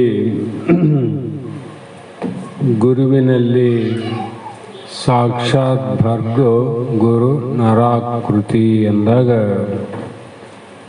ಆ ಪರಮಾತ್ಮನಲ್ಲಿ ಇರುವಂಥ ಲಕ್ಷಣಗಳು ಗುರುನಾಥನಲ್ಲಿ ಹೇಗೆ ಕಾಣ್ತಾ ಇಲ್ಲ ಅಂತ ಪ್ರಶ್ನೆ ಬಂದಾಗ, ಪರಮಾತ್ಮನಲ್ಲಿ ವ್ಯಕ್ತ ರೂಪವಾಗಿ, ಗುರುನಾಥನಲ್ಲಿ ಗುಪ್ತ ರೂಪವಾಗಿ. ಪರಮಾತ್ಮನ ಆಕಾರದಲ್ಲಿ ವ್ಯಕ್ತ ಆಗ್ತವ. ಕೊರಳೊಳು ರುಂಢಮಾಲೆಯನು, ಅನಂತ ಸರ್ಪಗಳನ್ನು, ಕೈಯಲ್ಲಿ ತ್ರಿಶೂಲವನು, ಮತ್ತೊಂದು ಕೈಯಲ್ಲಿ ಡಮರವನು, ಮತ್ತು ತೊಗಲಿನ ಚರ್ಮವು, ಇನ್ನೂ ಅನಂತ ವಿಶೇಷವಾದ ಲಕ್ಷಣಗಳು ಪರಮಾತ್ಮನ ಫೋಟೋ ನೋಡ್ರೆ ಗೊತ್ತಾಗ್ತದೆ. ಆ ಪರಮಾತ್ಮನೇ ಗುರುನಾಥನಾಗ ಆ ಲಕ್ಷಣಗಳು ಗುರುವಿನಲ್ಲಿ ಕಾಣಬೇಕಲ್ಲ ಅಂತ ಸಂಶಯ ಬಂದರೆ ಅದಕ್ಕೆ ಇಷ್ಟೇ ಉತ್ತರ, ಅವು ವ್ಯಕ್ತ ಆಗ್ತವ. ಇಲ್ಲಿ ಗುರುನಾಥನಲ್ಲಿ ಗುಪ್ತವಾಗಿರ್ತಾವ. ಗುಪ್ತವಾಗಿ ಇದ್ದಾವಂದ್ರೆ ಅವನಲ್ಲಿ ಇಲ್ಲ ಅಂತ ಅರ್ಥ ಅಲ್ಲ, ಇದ್ದಾವೆ ಅಂತ ಅರ್ಥ. ಹಾಗಾಗಿ ಅರ್ಜುನನು ಯಾವ ಕಿರೀಟವನ್ನು, ಶಂಖ, ಚಕ್ರ, ಗದಾ, ಪದ್ಮಗಳನ್ನು ಧರಿಸಿದ ಚತುರ್ಭುಜ ರೂಪದ ಪರಮಾತ್ಮನನ್ನು ನೋಡಲು ಇಚ್ಛಿಸುತ್ತಾನೆ. ಆದರೂ ಕೂಡ ಪರಮಾತ್ಮನ ಪೂರ್ಣ ಶಕ್ತಿಯನ್ನು ಪ್ರಾಪ್ತಿ ಮಾಡಿಕೊಂಡವನೇ ಸದ್ಗುರು ಅಂತ. ಆ ಪರಮಾತ್ಮ ನಾನು ಅಂದಾಗ ಆ ಪರಮಾತ್ಮನ ಶಕ್ತಿ ಎನ್ನುವುದು, ಸಾಮರ್ಥ್ಯ ಎನ್ನುವುದು ನಮ್ಮಲ್ಲಿ ಬಂದಾಗ ಆ ಗುರುನಾಥ ಅಂತ ಅವರು ಹೇಳಬೇಕು ವಿನಃ. ಯಾಕಂದರೆ ಇಂಥ ಸೂರ್ಯ ಚಂದ್ರಾದಿಗಳು, ದೇವಾನ ದೇವತೆಗಳು, ಬ್ರಹ್ಮ ವಿಷ್ಣು ರುದ್ರ ಮೊದಲಾದವರು ಇವರು ತೋರಿಸಲಿಕ್ಕೆ ಆಗದಂಥ, ಅನುಭವಕ್ಕೆ ತಂದು ಕೊಡದಂಥ ಯಾವ ಆತ್ಮಜ್ಞಾನವನ್ನು ನಮ್ಮ ಅಂತರಂಗದಲ್ಲಿ ಪ್ರಕಟ ಮಾಡುವವನೇ ಸದ್ಗುರುನಾಥ. ಪರಮಾತ್ಮನ ಪ್ರಕಟ ಮಾಡುವುದು ಬಹಳ ಇಲ್ಲ ಅಂತ ಅರ್ಥಲ್ಲ.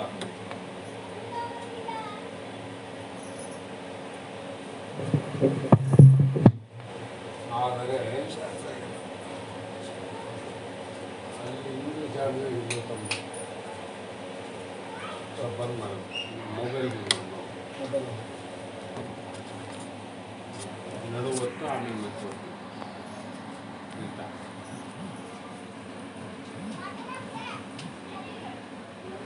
ಹೀಗೆ ಆದುದರಿಂದ ಸರ್ವಜ್ಞ ಅಂದರೆ ಸರ್ವವನ್ನ ತಿಳಿದವನೇ ಸರ್ವಜ್ಞ ಅಂತ. ಸರ್ವಜ್ಞನಿಗೆ ತ್ರಿಕಾಲ ಜ್ಞಾನ ಅಂತ. ತ್ರಿಕಾಲ ಅಂದರೆ ಭೂತಕಾಲದ ಜ್ಞಾನ, ಭವಿಷ್ಯತ್ ಕಾಲದ ಜ್ಞಾನ, ವರ್ತಮಾನದ ಕಾಲದ ಜ್ಞಾನ. ಹೀಗಾಗಿ ಅಂಥ ಲಕ್ಷಣಗಳು ಗುಪ್ತವಾಗಿ ಕಾಣುವುದು ಇದ್ದಾವೆ ಅನ್ನೋಂಥ ವಿಶ್ವಾಸ ಯಾರಿಗೆ ಬರ್ತದಂದರೆ ತೀವ್ರ ಮುಮುಕ್ಷತ್ವ ಉಳ್ಳಂಥ ಜೀವಿಗೆ ಆ ಪರಮಾತ್ಮನೇ ಈ ಗುರುನಾಥ ಅನ್ನುವುದು ನಿಶ್ಚಯವಾದ ಭಕ್ತಿ ಭಾವ ಬರ್ತದೆ. ಎಲ್ಲರಿಗೂ ಬರೋದಲ್ಲಿದೆ. ಯಾಕೆ ಎಲ್ಲರಿಗೂ ಬರೋದಿಲ್ಲ ಅಂದರೆ ಪ್ರತ್ಯಕ್ಷ ಪ್ರಮಾಣಕ್ಕೆ ಹೋಗ್ತಾರೆ ಅವರು. ಪ್ರತ್ಯಕ್ಷ ಪರಮಾತ್ಮಲ್ಲಿದ್ದು ಗುರುವಿನಲ್ಲಿ ಪ್ರತ್ಯಕ್ಷ ಕಾಣಬೇಕು ಅಂದಾಗ ಆ ಗುರು ಪರಮಾತ್ಮ, ಪರಮಾತ್ಮನೇ ಗುರುನಾಥ ಅಂತ ಅಂತೀವಿ. ಅಂದರೆ ಅವರಿಗೆ ನೋಡು ಆ ಥರ ತಿಳಿದುಕೊಂಡು ಅಪಾರ್ಥಕ್ಕೆ ಒಳಗಾಗಿ ಗಳಿಸಿದ ಜ್ಞಾನವನ್ನು ಹಾಳು ಮಾಡಿಕೊಂಡು ಭಿಕ್ಷುಕನಾಗಬೇಡ, ದೌರ್ಭಾಗ್ಯವಂತನಾಗಬೇಡ. ಯಾಕಂದರೆ ಅವರು ಎಲ್ಲರಂತೆ ಮಾನವನಾಗಿ ಕಾಣ್ತಾರೆ. ನಮ್ಮಂಗ ನಿಮಗೆ ಏನು ವ್ಯತ್ಯಾಸ ಅದ? ಏನು ವ್ಯತ್ಯಾಸ ಇಲ್ಲ ಅಂತ. ಆದರೂ ಕೂಡ ವ್ಯತ್ಯಾಸ ಸರ್ವಜ್ಞ ಮೂರ್ತಿ ಹೇಳ್ತಾನೆ, ಸುರತರವು ಮರನಲ್ಲ, ಸುರಭಿ ಒಂದು ಹಾವಲ್ಲ, ಪರುಷ ಪಾಷಾಣದೊಳಗಲ್ಲ, ಗುರುರಾಯ ನರರೊಳಗೆ ಅಲ್ಲ ಅಂತ ಸರ್ವಜ್ಞ ಹೇಳಿದ.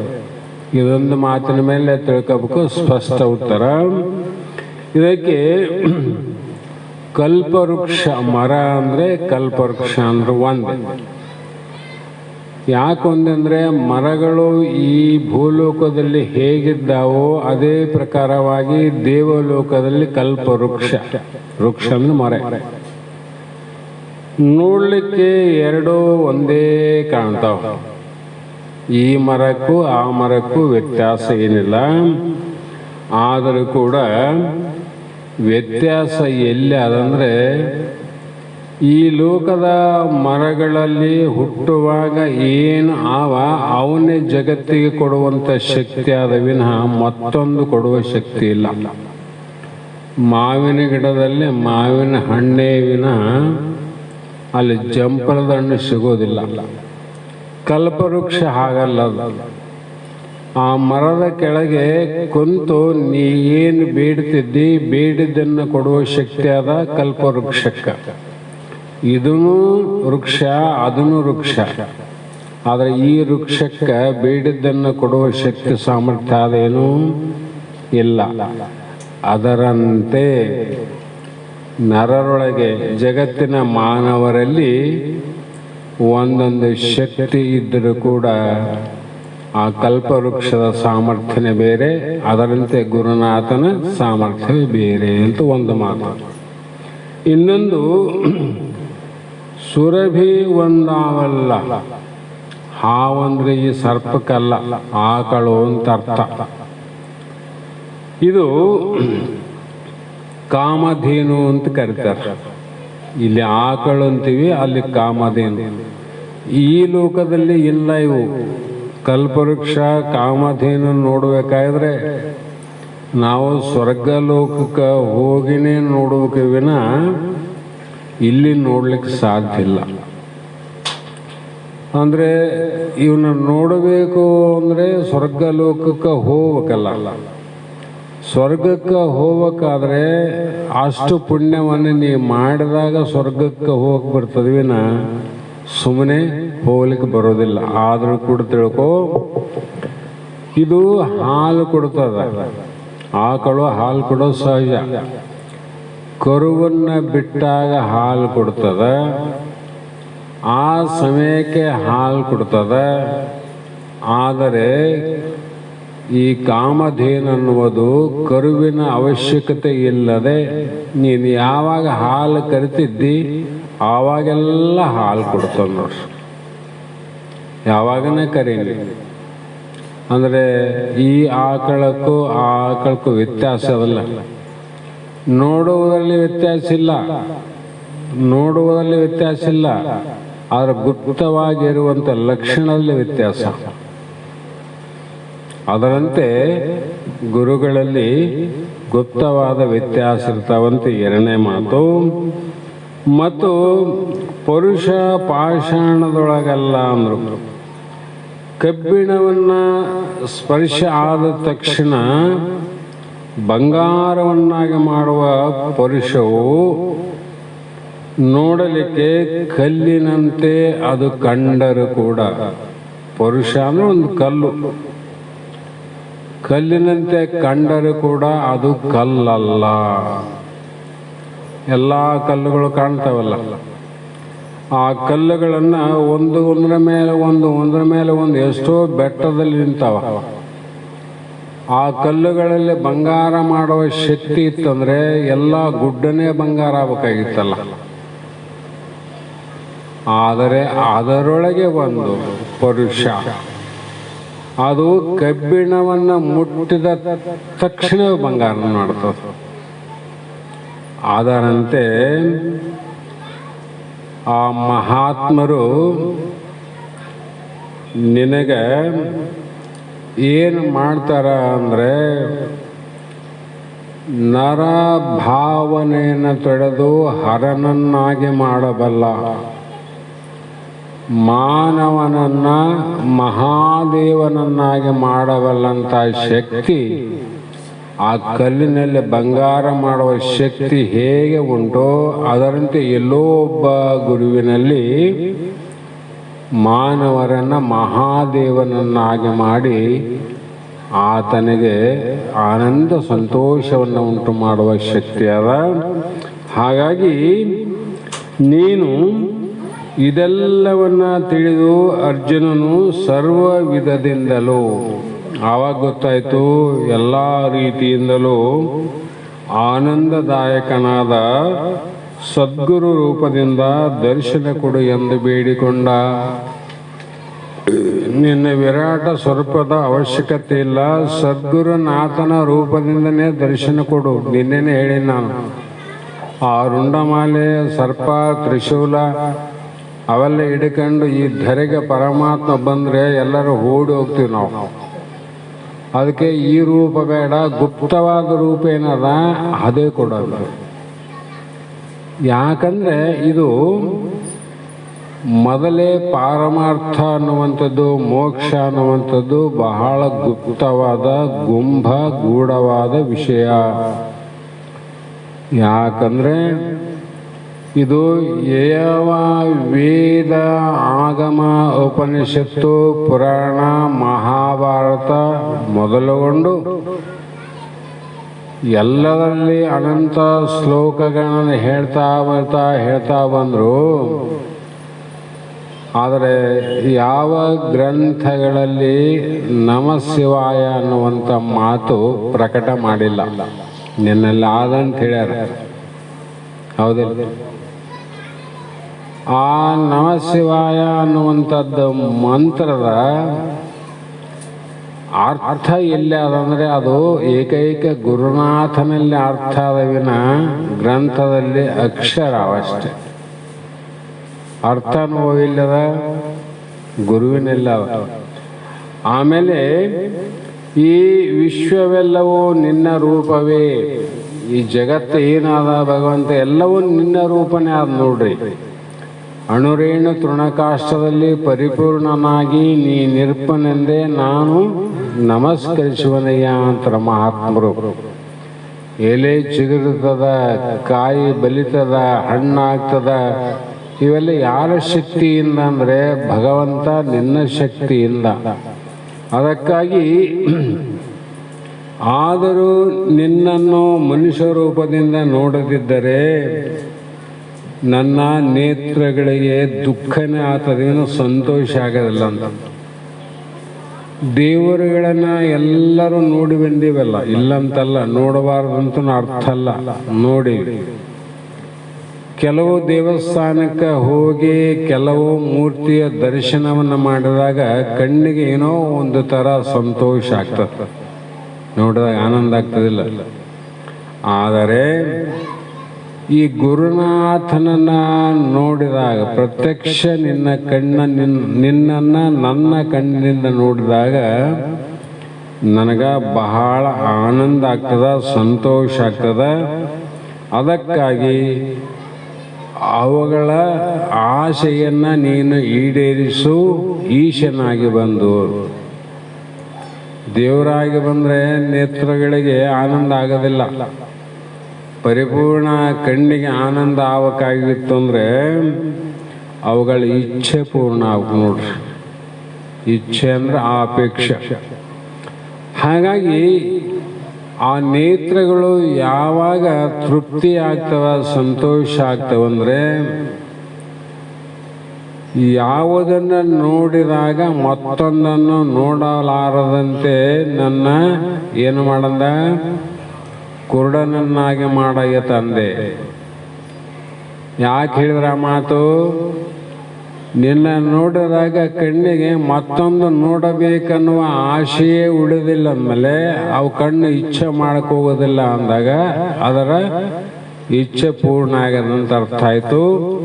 ಅದಕ್ಕಾಗಿ ವಿರಾಟ ಸ್ವರೂಪನೇ, ನಾನು ನಿನ್ನ ಸೌಮ್ಯ ರೂಪವನ್ನು ನೋಡಿ ಅದರಿಂದ ಜ್ಞಾನ ಅಮೃತವನ್ನು ಪಾನ ಮಾಡಬೇಕೆಂದು ಬಯಸುತ್ತೇನೆ.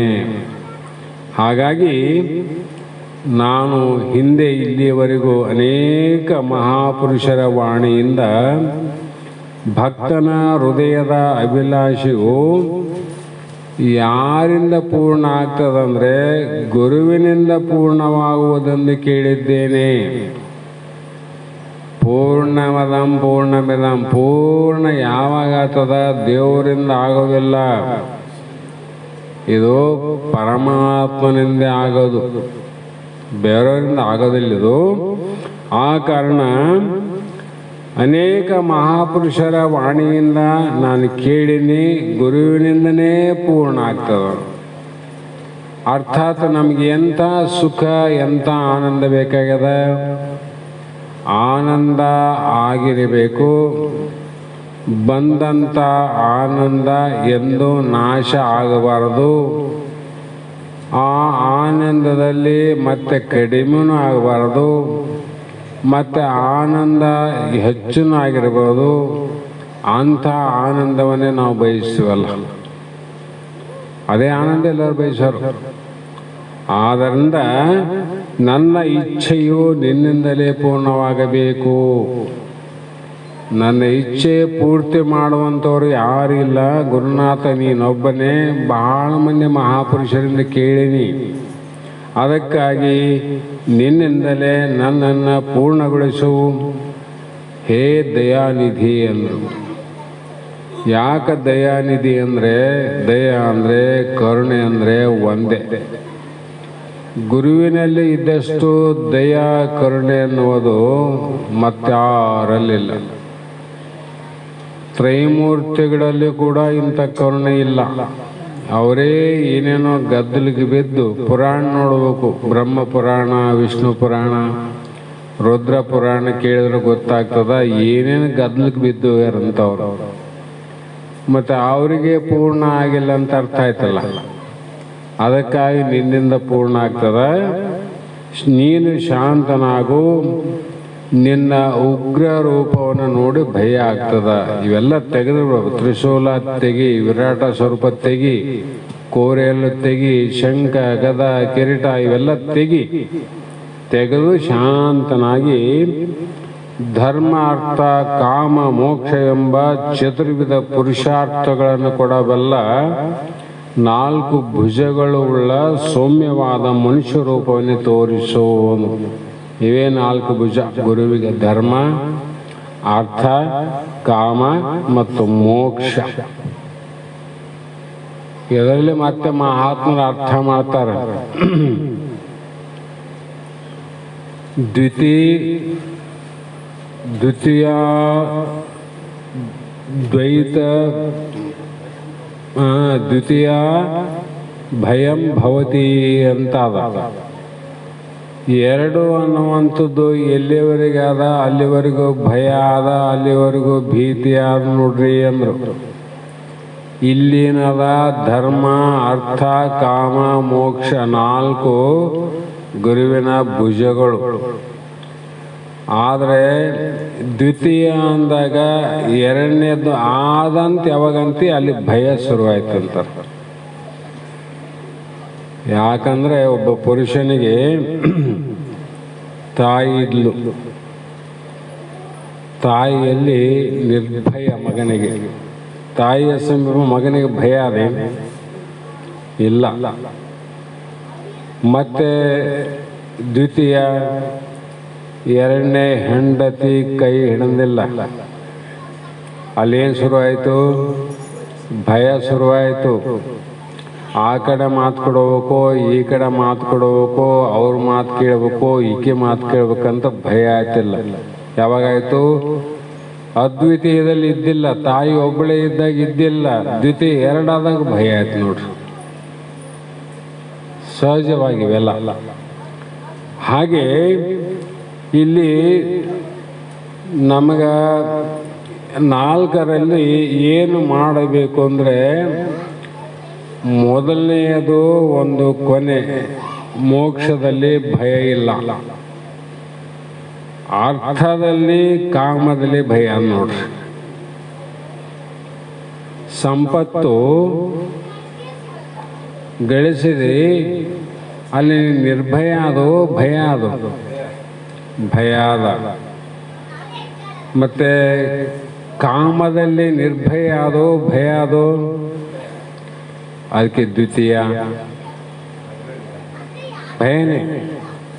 ಅದಕ್ಕಾಗಿ ಇವು ನಾಲ್ಕರಲ್ಲಿ ಗುರುಗಳು ನಿಶ್ಚಯವಾಗಿ ಉಪದೇಶ ಮಾಡುವುದನ್ನು ಮೊದಲು ಇರಲಿ, ಕೊನೆಯಲ್ಲಿ ಧರ್ಮದಲ್ಲೇ ಒಂದು ಮಾತ್ರ ಭಯ ಇಲ್ಲ, ಧರ್ಮಿಷ್ಠಗೆ ಭಯ ಅದೇನು, ಪುಣ್ಯಾತ್ಮರಿಗೆ ಯಾರು ಭಯ ಇಲ್ಲ. ಯಾಕಂದರೆ ಭಗವಂತ ಆನಂತ ಅವ್ರಿಗೆ ನಿಶ್ಚಯ ಆಗ್ಯದ, ಅವ್ರಿಗೆ ಭಯ ಇಲ್ಲ. ಅರ್ಥಾತ್ ಧರ್ಮ ಅಂದ್ರೂ ಕೂಡ ಇನ್ನೊಂದು ವಿಚಾರ ಮಾಡಬೇಕು, ಜ್ಞಾನ ಅಂತ. ದ್ವಿತೀಯ ಅಂದ್ರೇನು? ಭಕ್ತಿಯಲ್ಲಿ, ಕರ್ಮದಲ್ಲಿ, ಇನ್ನು ಉಳಿದಂಥ ಅನಂತ ಮೋಕ್ಷ ಮಾರ್ಗಗಳೇನವ ಎಲ್ಲ ದ್ವಿತೀಯ ಭಯ. ಅಲ್ಲಿ ಶಿವ ಬೇರೆ, ಜೀವ ಬೇರೆ, ಜಗತ್ತು ಬೇರೆ ಅಂತ ಹೇಳೋದ್ರಿಂದ ಭಯನೇ ಅದ. ಅದಕ್ಕಾಗಿ ಇಲ್ಲಿ ಜ್ಞಾನದಲ್ಲಿ ಭಯ ಇಲ್ಲ, ಆ ಜ್ಞಾನದಿಂದ ಪ್ರಾಪ್ತಿ ಮಾಡಿಕೊಂಡಂಥ ಮೋಕ್ಷದಲ್ಲಿ ಭಯ ಇಲ್ಲ. ಉಳಿದು ಕೂಡ ಭಯ ಅಂತ ಅರ್ಥ ಮಾಡಬೇಕು. ಹಾಗಾಗಿ ಭಕ್ತನ ಪ್ರಾರ್ಥನೆಯಿಂದ ಪರಮಾತ್ಮನ ಹೃದಯವು ಕರಗುತ್ತದೆ.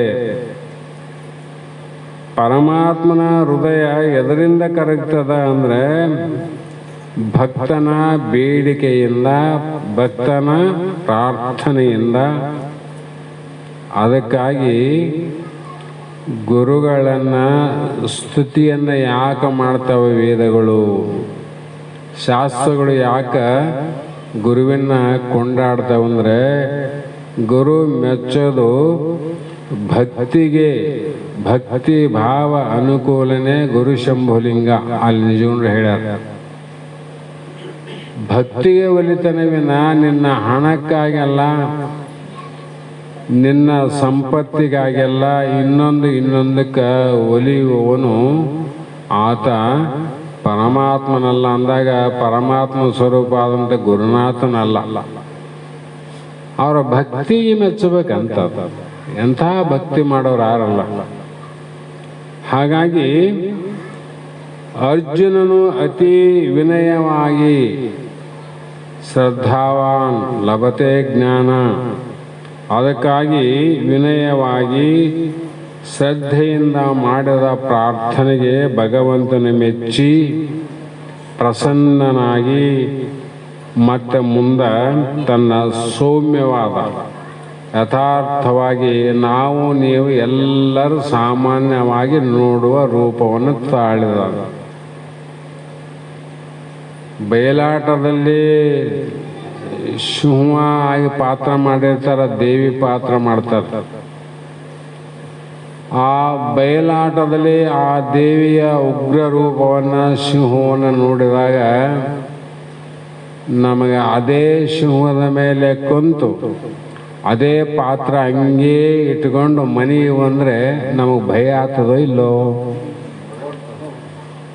ಭಯ ಆಯಿತು. ಅದಕ್ಕಾಗಿ ಅಲ್ಲಿಯೇ ತನ್ನ ರೂಪವನ್ನು ಕಳಿಸಿ ಮೊದಲನೇ ರೂಪವನ್ನು ತೊಟ್ಟುಕೊಂಡು ಮನೆಗೆ ಬರ್ತೀವಿ. ಇಲ್ಲಂದರೆ ಹೆಂಡ್ತಿನೇ ಸೇರಂಗಿಲ್ಲ, ತಂದೆ ತಾಯಿಗಳು ಸೇರಂಗಿಲ್ಲ, ಓಡಿ ಹೋಗ್ತಾರೆ. ಅದರಂತೆ ಕೂಡ ಇಲ್ಲಿ ಅಂತ ಅರ್ಥ ಮಾಡಬೇಕು. ಅದಕ್ಕಾಗಿ ಮಯಾ ಪ್ರಸನ್ನೇನ ತವಾರ್ಜುನೇದಂ ರೂಪಂ ಪರಂ ದರ್ಶಿತಂ ಆತ್ಮಯೋಗಾತ್ ತೇಜೋಮಯಂ ವಿಶ್ವಂ ಅನಂತ ಮಾಧ್ಯಮಂ ಯನ್ಮೇ ತ್ವದೇನೇನ ನ ದೃಷ್ಟಪೂರ್ವಂ ಅಂತ. ಅಂದರೆ ಹೇ ಅರ್ಜುನ,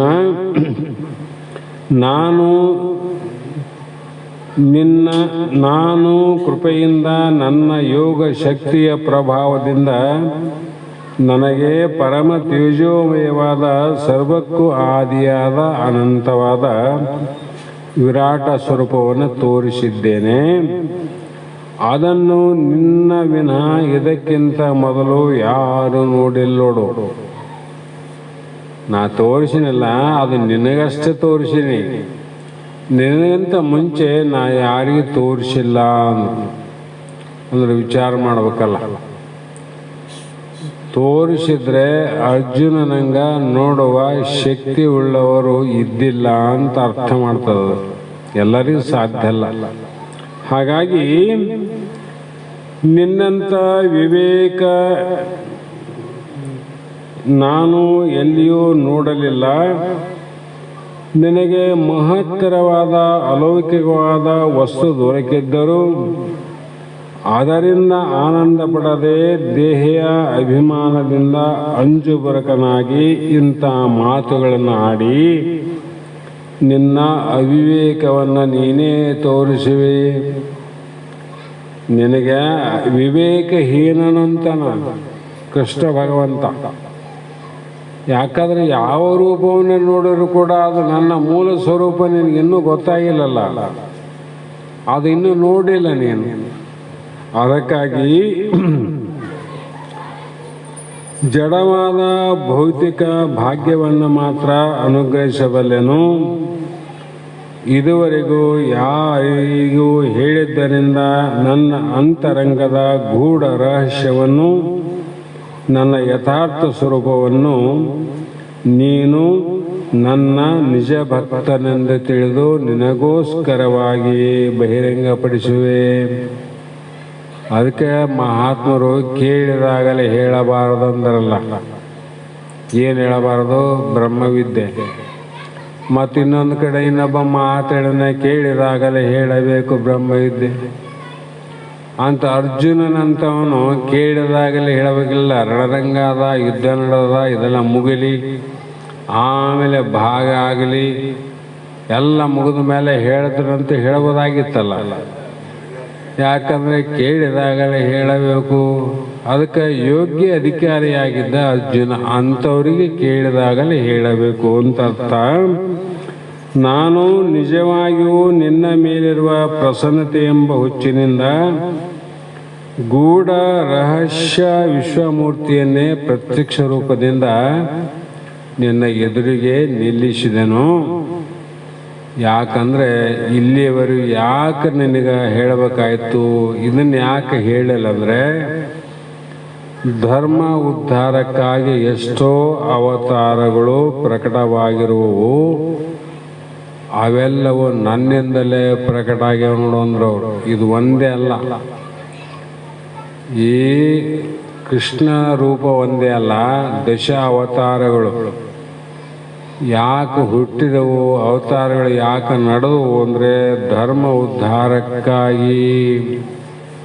ಹಾಗಾಗಿ ಅಂಥ ಮೂಲ ಸ್ವರೂಪವನ್ನು ನಾನು ನಿನಗೆ ತೋರಿಸಿದೆ ಇಲ್ಲಿವರೆಗೂ.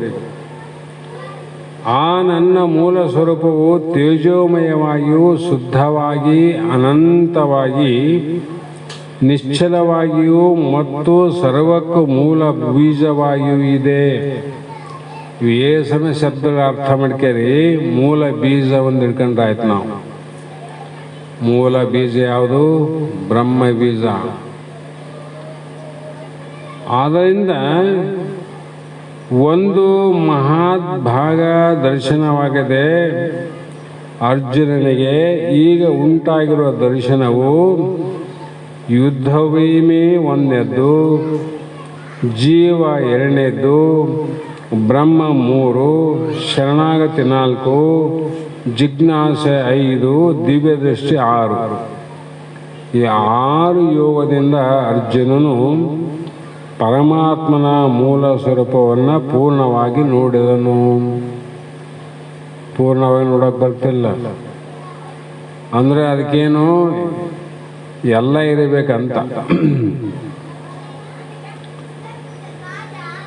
ನಡಿಬೇಕು. ಏನು ನಡಿಬೇಕು ಅಂದರೆ ಗುರು ಹೇಳಿದಂಗೆ ಶಿಷ್ಯ ಯಾವಾಗ ನಡಿಲಿಕ್ಕೆ ಪ್ರಾರಂಭ ಆಗ್ತಾನ ಆವಾಗ ಅವನ ಮೋಕ್ಷದ ಸಮೀಪ.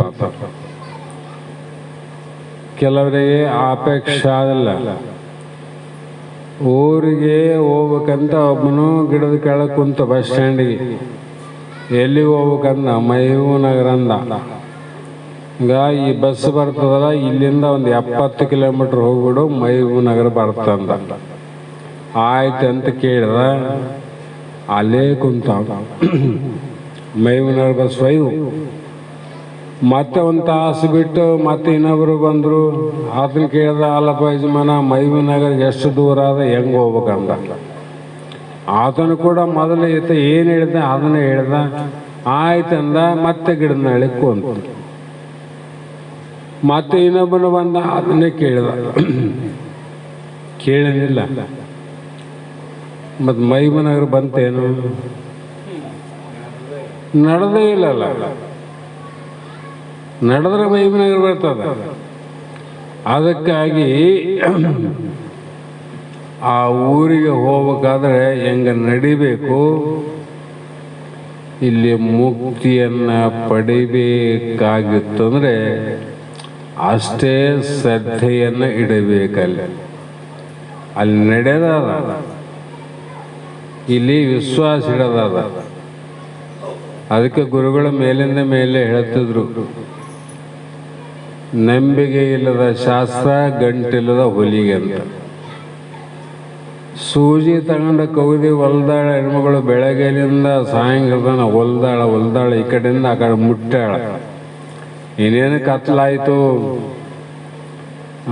ಸೂಜಿ ಕಡೆಗೆ ಮಾಡೋಣಂತ ಹಿಂಗೆ ಜಗಿದ್ಲು. ದಾರೆಲ್ಲ ಕಡೆ ಒಂದು ಒಲಿಗೆ ಒಂದು ಕುಂತಿಲ್ಲ. ಹೊಲ್ದಲ್ಲೇ ನಕಿ ಮತ್ತೆ ಯಾಕೆ ಬಂತು ದಾರ ಕಡೆಗೆ? ಗಂಟಾಗಿಲಿಂದ. ಹಿಂಗೆ ಎಷ್ಟು ದಿವಸ ಹೊಲವರು ಕೂಡ ಕೌದಿ ಆಗ್ತದೇನು? ಗಂಟು ಹಾಕ್ಬೇಕಾಗ. ಅದು ಹೊಲಿಗೆ ಗಂಟು ಮುಖ್ಯ, ಶಾಸ್ತ್ರಕ್ಕೆ ವಿಶ್ವಾಸ ಮುಖ್ಯ ನೋಡ್ರಿ. ಎಲ್ಲ ಕೇಳಿದ್ವಿ, ಇಂದ ವಿಶ್ವಾಸನೆ ಎಂಬ ಗಂಟು ಹಾಕದಿದ್ರೆ ಮನೆಗೆ ಹೋದ್ರೆ ಮತ್ತೆ ಖಾಲಿ ಆಗ್ತಾವ. ಮನೆಗೆ ಹೋದ್ರಾಗ ಹಾಗೆ ಆಗಬಾರ್ದು ಅಂತ ಮಹಾತ್ಮರು ಅನಂತ ವಿಚಾರಗಳನ್ನು ಹೇಳ್ತಾ ಬಂದರು. ಇಲ್ಲಿಗೆ ಸಮಯ ಆದ ಕಾರಣ ಇಂದಿನ ಶಾಸ್ತ್ರದ ಪುಷ್ಪಗಳನ್ನು ಗುರುಪಾದಕ್ಕೆ ಸಮರ್ಪಿಸಿ ನಾವು ನೀವು ಧನ್ಯರಾಗೋಣ ಅನ್ನೋ ಮಾತನ್ನು ಹೇಳಿ ಮಂಗಲವನ್ನು ಹೇಳ್ರಿ. ಮಂಗಲಂ ಶಿವಪುತ್ರ ಶಿವಯೋಗಿ ಮಹಾರಾಜ ಯೋಗಿ ತುಂಗಮೈವಾರೂಢ ಗುರುವಾಗಿ. ಮಂಗಲಂ ಶಿವಪುತ್ರ ಶಿವಯೋಗಿ ಮಹಾರಾಜ ಯೋಗಿ ತುಂಗಮೈವಾರೂಢ ಗುರುವಾಗಿ. ಅಂಗಲಿಂಗವೇ ಆಯ್ತು ನಿನ್ನಯ ಸಂಘದಿಂದಲಿ ಸೇವೆಗೈದು, ಭಂಗವಾಯಿತು ಎನ್ನ ಮೋಹವು, ಮಂಗಲಾಯಿತು ಎನ್ನ ಮನವೋ. ಮಂಗಲಂ ಶಿವಪುತ್ರ ಶಿವಯೋಗಿ ಮಹಾರಾಜ ಯೋಗಿ ತುಂಗಮೈವಾರೂಢ ಗುರುವಾಗಿ. ನೀನು ಜನಿಸಿದಿ ಗರಗಪುರದೊಳಗೆ, ಮಾತಾಯಿಯೊಳಗೆ ತನ್ನ ತಿಳಿಯುವ ಆಶೆ ಮನದೊಳಗೆ.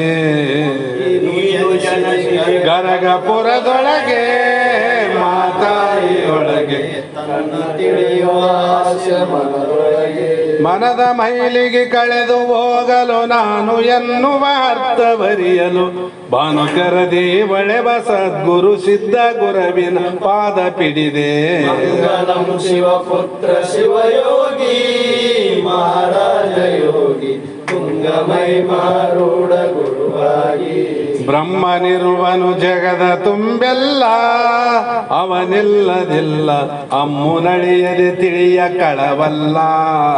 ಬ್ರಹ್ಮನಿರುವನು ಜಗದ ತುಂಬೆಲ್ಲ, ಅವನಿಲ್ಲದಿಲ್ಲ ಅಮ್ಮುನಳಿಯದೆ ತಿಳಿಯ ಕಳವಲ್ಲ. ಸುಮ್ಮನಾಗದು ತನಗೆ ಮುಕ್ತಿಯು ನೆಮ್ಮಿ ಶ್ರುತಿ ಗುರು ಶಾಸ್ತ್ರ ಯುಕ್ತಿಯು, ಬೊಮ್ಮನರೆದೋ ಧನ್ಯರಾದೆವು ನಮ್ಮ ಗುರು ಶಿವಪುತ್ರ ದಯದಿ. ಮಂಗಲಂ ಶಿವಪುತ್ರ ಶಿವಯೋಗಿ ಮಹಾರಾಜ ಯೋಗಿ ತುಂಗಮೈವಾರೂಢ ಗುರುವಾಗಿ. ತುಂಗಮೈವಾರೂಢ ಗುರುವಾಗಿ.